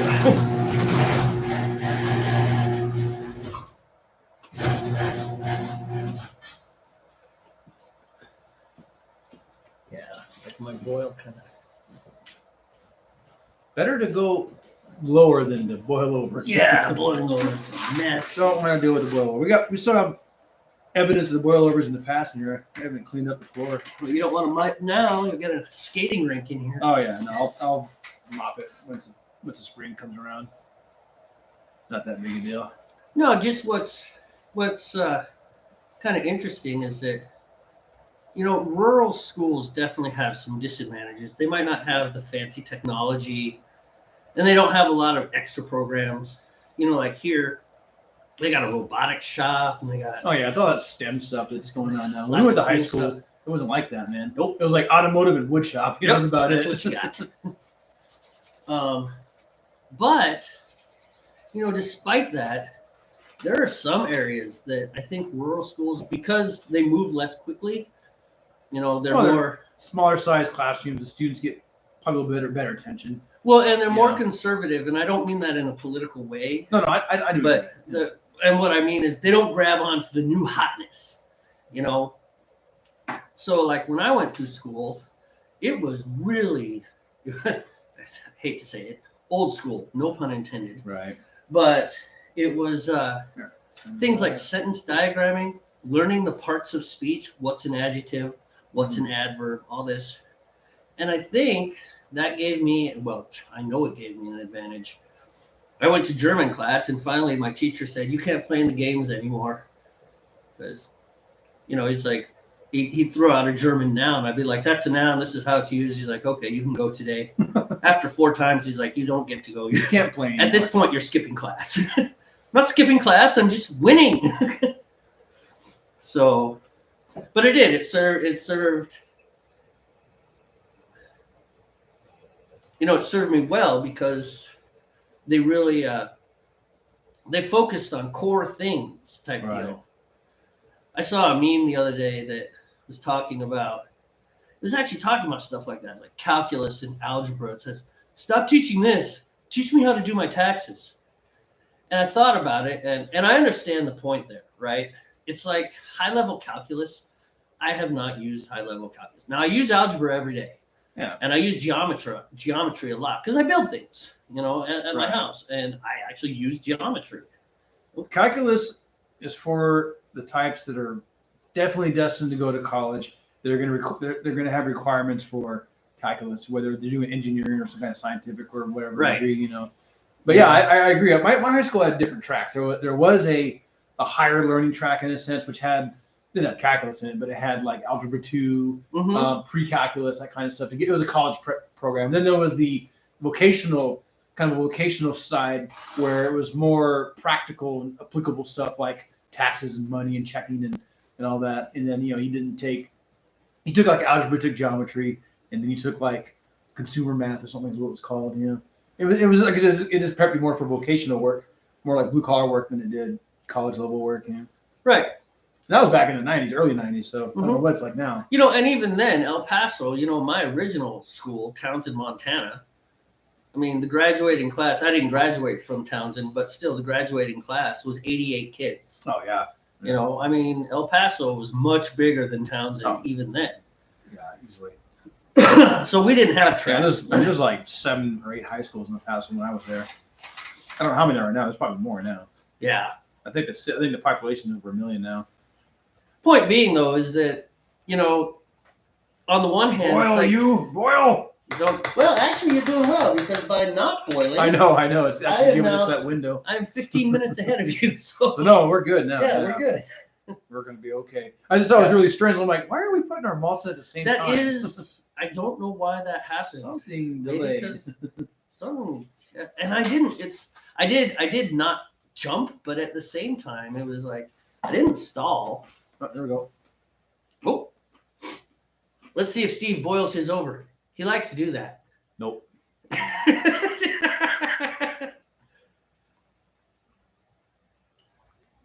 Stabilize. There she is. There she is. Oh, that's a little excited. Little exciting.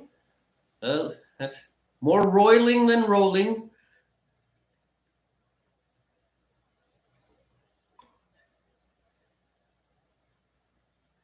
Catch the perfect boil. It's like textbook, but a poorly written textbook. Still a little aggressive. I lost my beer, Steve. Oh, there it is. What'd you do with it? Put it on the floor.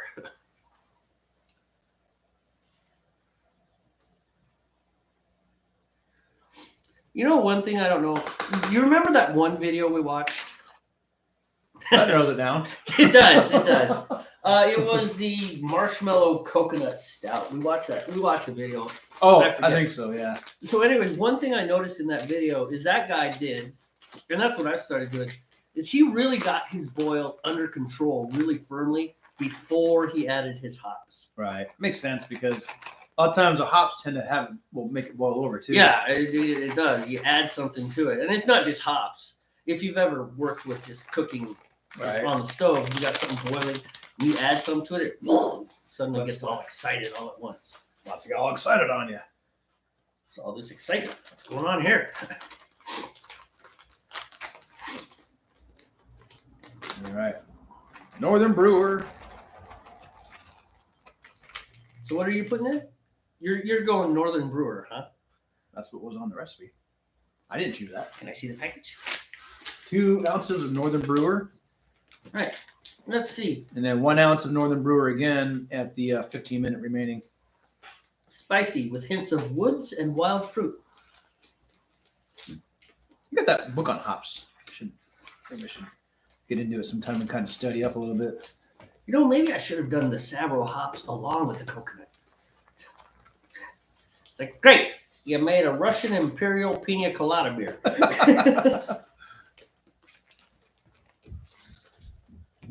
Okay. So, all the way back to Nathan's comment. How do you think you'd make a musky beer? Put the patchouli in it. I don't know. That's just revolting.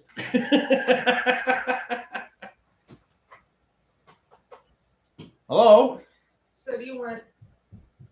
I told you I wanted the jalapeno chicken. I know. Oh, okay. There's crunchy thin crust, or Brooklyn style, which is thin, but not like crunchy, like full. Or like Sicilian pizza, where you pick it up and it just goes. Yeah, that pizza's like. You paper. can drink it with a straw. I guess the Brooklyn. I'll do the Brooklyn. There's hand tossed, crunchy thin, handmade, gluten-free, and Brooklyn. I'll do Brooklyn. Do Brooklyn. We're Get going- out of here. Hey, Tina, get in the IRAT. Forget about it. We're going Domino's. Okay, Domino's it is. Yeah. Thank you. Need some help? No, I think I'm okay at the moment. Okay. 2 weeks later, somebody actually watches this video from Brooklyn and leaves a comment. You two are the most insulting people I've ever watched. We don't talk like that. Yes, you do. Wow, dude. I know, man. My Power boil. beer can't make up its mind. It's like your Make up your mind. wife opened the door and like all the oxygen hit your thing. Yeah. Okay, it's calming down now. All right. Calm. It's okay. Calm yourself. It's okay. Be calm. Be calm. Be calm. Still a little aggressive. Just a little. There we go. I think we're about rolling now. Maybe not quite textbook, but Like I said, Okay. a poorly written textbook. Poorly written textbook. Okay, wait. I've got to You use. only want jalapeno the and bathroom. chicken? Do you want any other veggies like mushrooms, black olives? No. No. Extra tomatoes, green peppers, spinach. None of that. Oh, tomatoes would be cool. Nice tomatoes. Yeah. That would be cool. We need to use the restroom, and then we need to taste these horrible things. Okay. Okay. Well, for anybody, if Nathan's still with us or anybody new watching, or this is a candy by a company called Vero. Picamelon is what it's called. Picamelon. I think it's from Mexico, actually. It's either Mexican candy or candy from the Philippines. I got it at work. Okay, it's made in Mexico, so this is a Mexican candy. I ate one of these at work a while back when they were first there, and I almost threw up. It was awful. It was one of those ones where you have to power through it, and then once you kind of power through all the nastiness, it gets sweeter, kind of like a warhead, but much worse, I think. And so, as disgusting as this candy was, I thought, great, this could be Barnyard, because ever since Jamey and I had started brewing, we'd look at different brewing blogs and just articles and such, and we were looking up things about off flavors that could happen in your beer because you made a mistake here, whatever, what kind of flavors can get produced if you didn't do something quite right. And one of those off flavors was described as Barnyard. And so we just kind of made a running joke of it, like, well, have you ever tasted a Barnyard? I've never tasted a Barnyard. Has anybody ever tasted a Barnyard?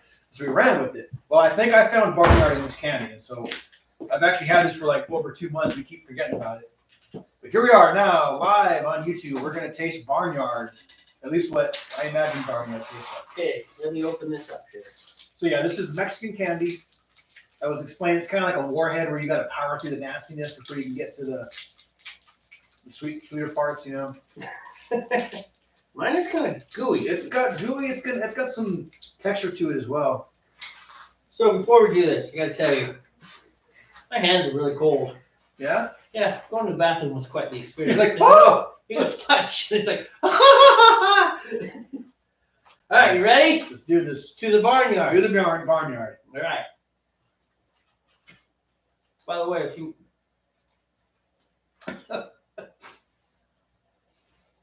Isn't that awful?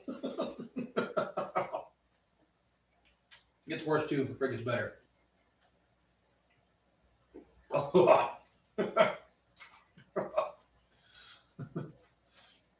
Oh, we can spit them, dude. We don't want to finish. no, we are going to do it. What is that flavor? What is it? Okay, wait. I think. What have you done to me? This is horrible. Barnyard, man. I think we found it. No, this is not barnyard. I've fallen off many horses. I don't know what this is, but if I have an off flavor in my beer that fits like this, I'm drink pouring it, man. No kidding. Oh.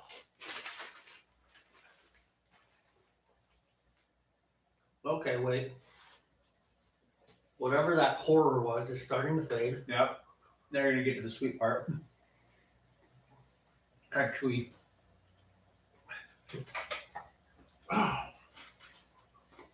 Whatever it was, that was watermelon. It was like sour, bacony Chili powder. chili powder. All right, my turn. I'll be right back. I might spit this out, dude. Go ahead. I don't know. Not No, gonna offend me. maybe I'll make it through. I can do this. Oh.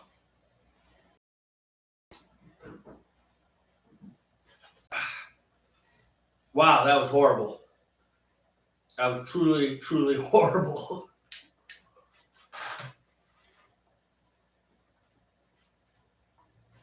This part is much better. Wow. Okay. What do you say this was?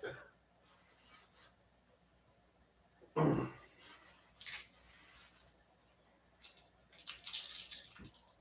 barely read it.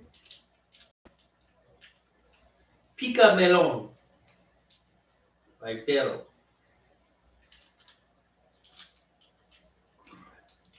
Makes my mouth water. Melon.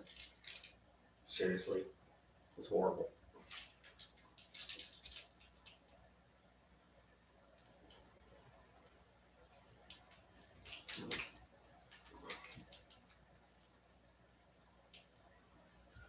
Watermelon, artificially flavored gummy coated with chili,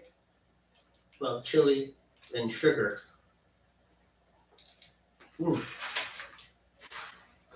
That was not good at all. This part's okay. We're down to the sweet part, and that's okay. This tastes watermelony. Wow. Some flavors just are not supposed to mix. That was less than enjoyable. Definitely. Hope it doesn't ruin my beer. That'd be upsetting.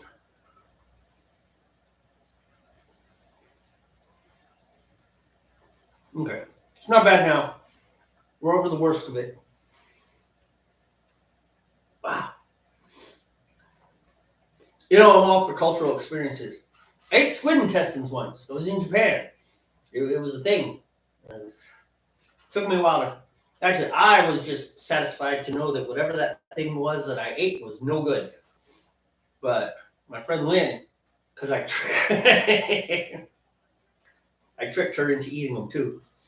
She was not satisfied. So she had to find out what was it that she just ate. And she did. Squid intestines in innard sauce. Not good. Does not agree with the American palate at all.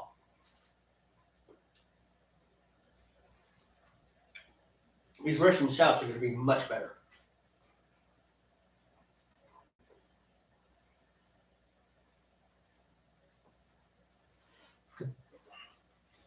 And we got half an hour to go.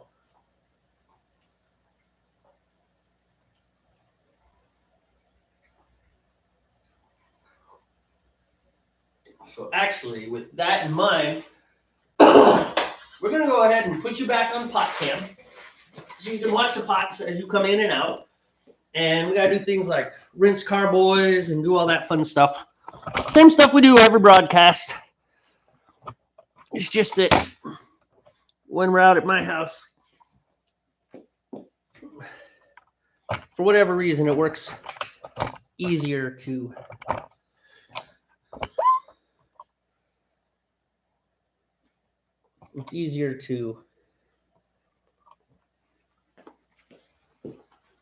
just play some music like the Jeopardy theme song. When we're out at my house, for some reason, we can pull this off.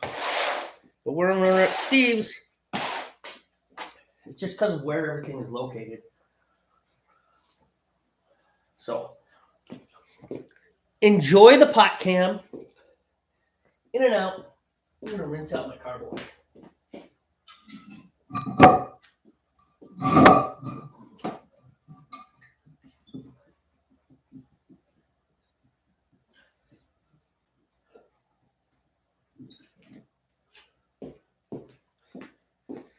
Carboy coming through. Carboy? Carboy.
All right, I'll attend things out here. It's on pot cam.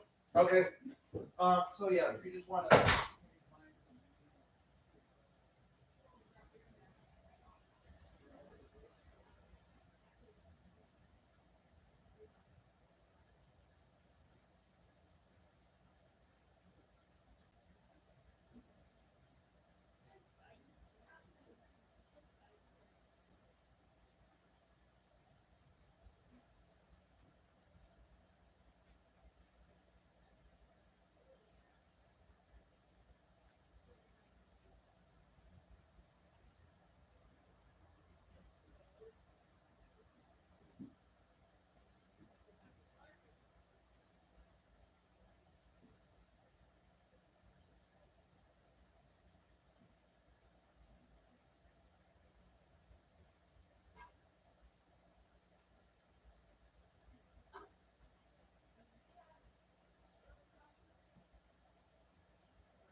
Back across.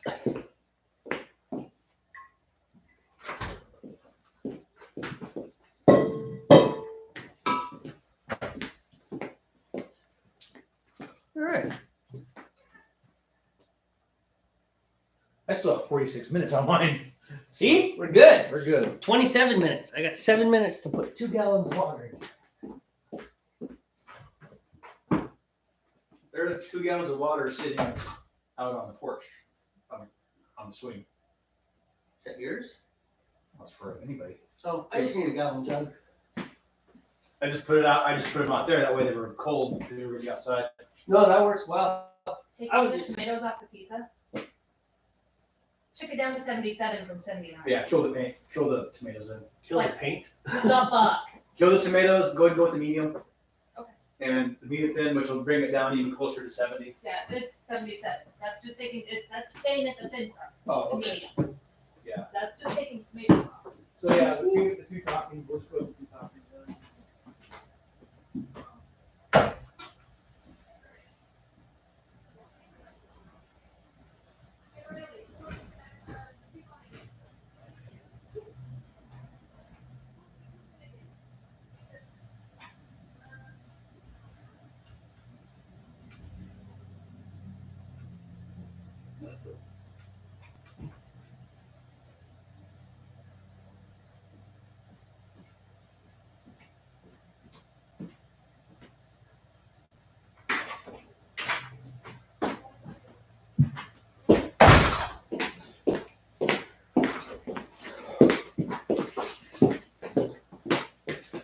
So I think I'm gonna stop at 80 degrees today 80 degrees. Okay. because I think after this water and stuff, Right. if we go to 70, we're gonna get down to like 50 degrees. You want the funnel?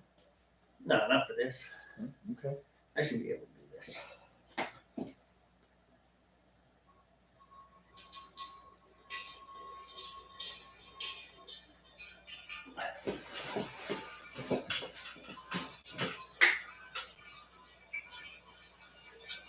I was just thinking with as cold as everything is, we could actually accidentally get our wort Too down, cold. down to a temperature where the yeast would go back to sleep. Right. I'd have to let it sit for a while.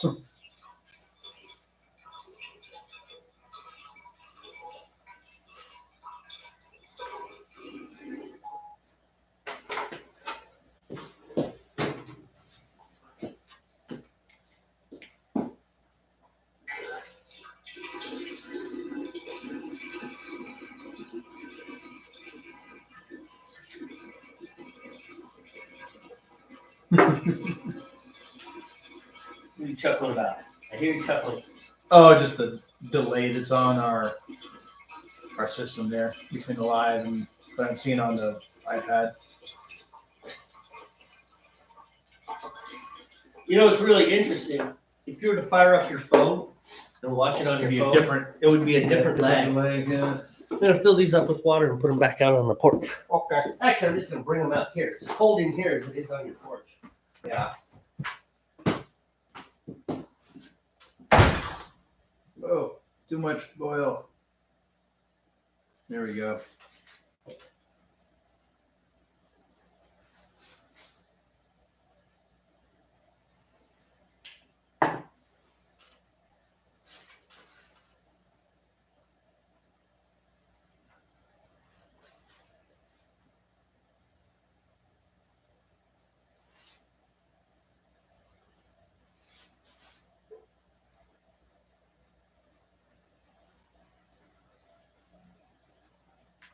Come on now.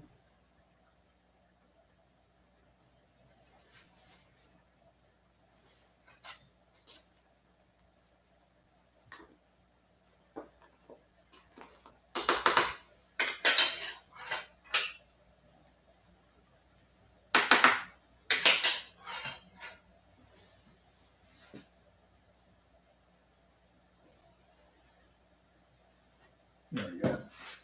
That'll be fine.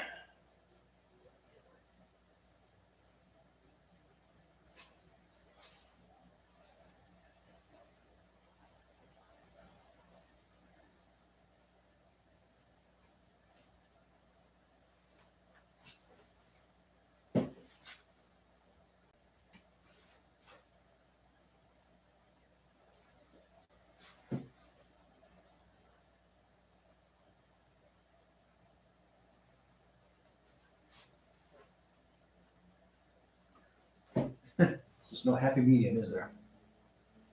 It's either too much or too little.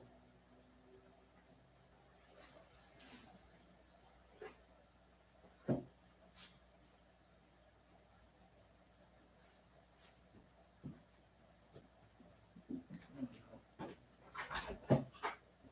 you throw the wine proof in there yet?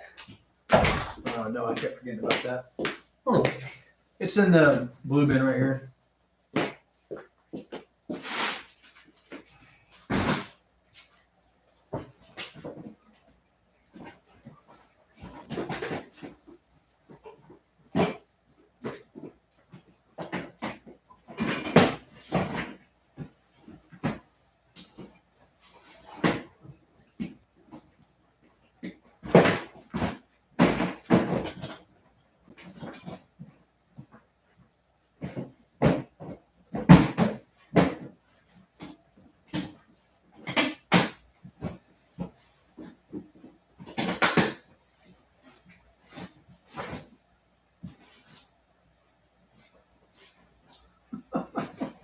Watching you was amusing.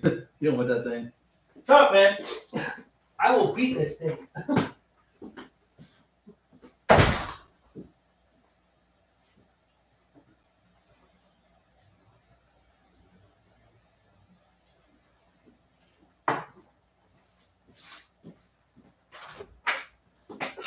All right, there we go.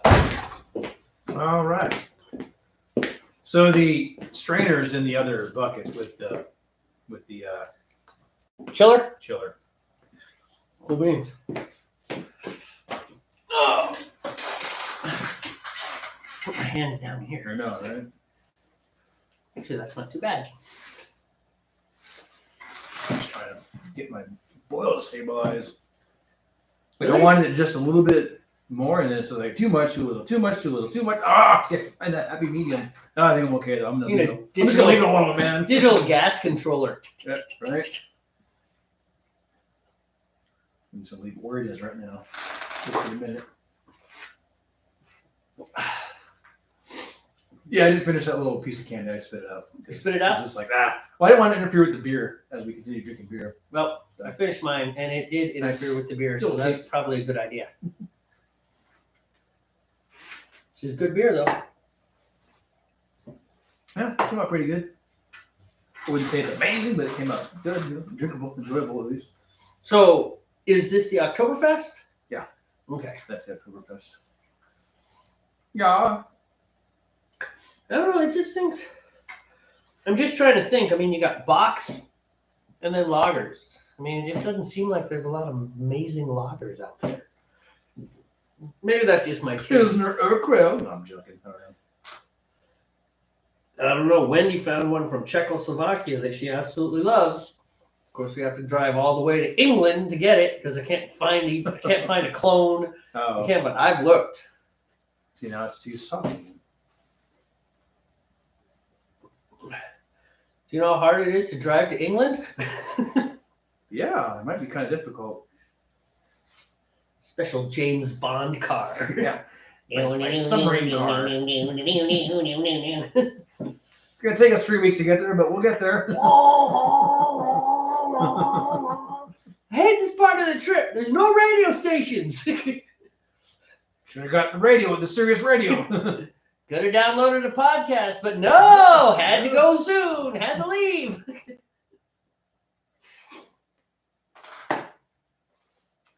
Czechoslovakian lager, huh? Mhm. Sounds like Pilsner Urquell, actually. It's like Pravda or something. Oh, okay. She loved it. She thought it was amazing. Yeah.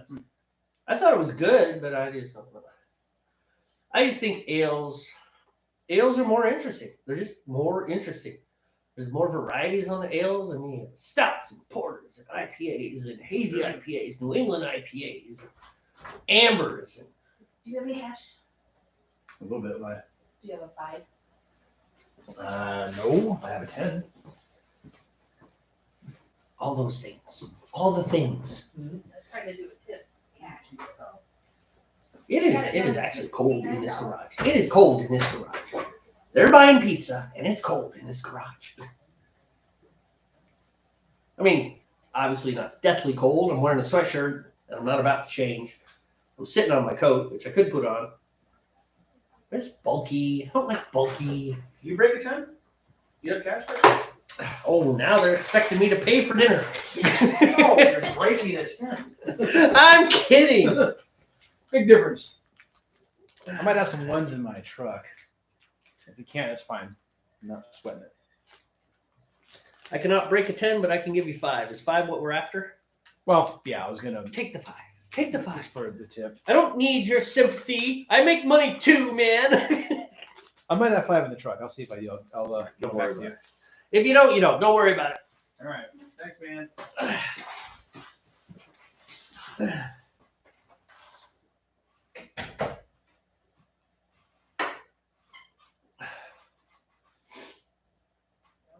Where is it here?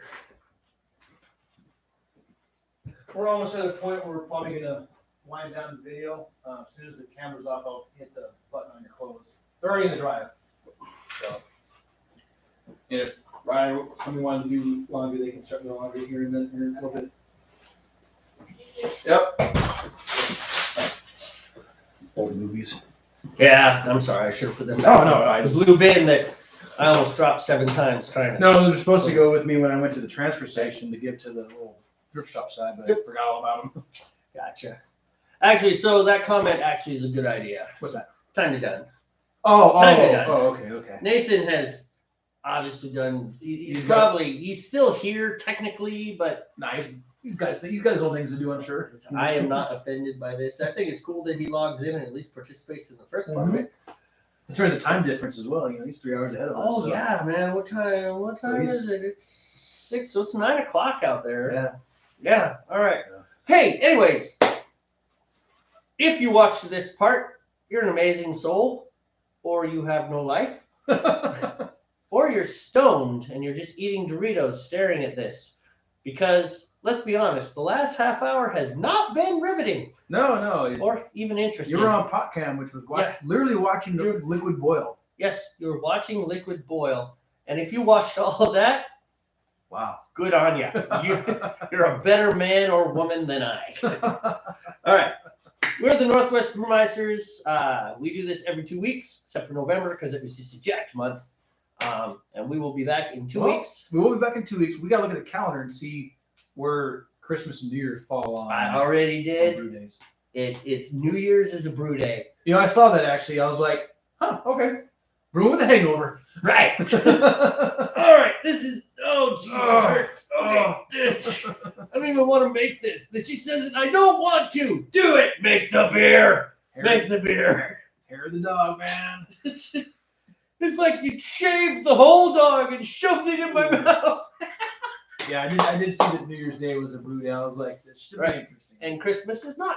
Christmas is not. Yep. So. Christmas is a Sunday. We would have to push if that was the case, you know. Yeah, no lie, man. I mean, Christmas is a big deal for me. I don't know how New Year's is not a big deal for me. No, not anymore. When I was younger, I used to do like New Year's parties, but now. Oh yeah. I'll just drink some beers and hang out. I'm like, woohoo! 8 o'clock. Go to bed. So. Call me at midnight. I probably leave a message. All right. So, as we always say, relax. Don't worry. Have a homebrew. And then we do this part because lack of production. Bye, folks. All right.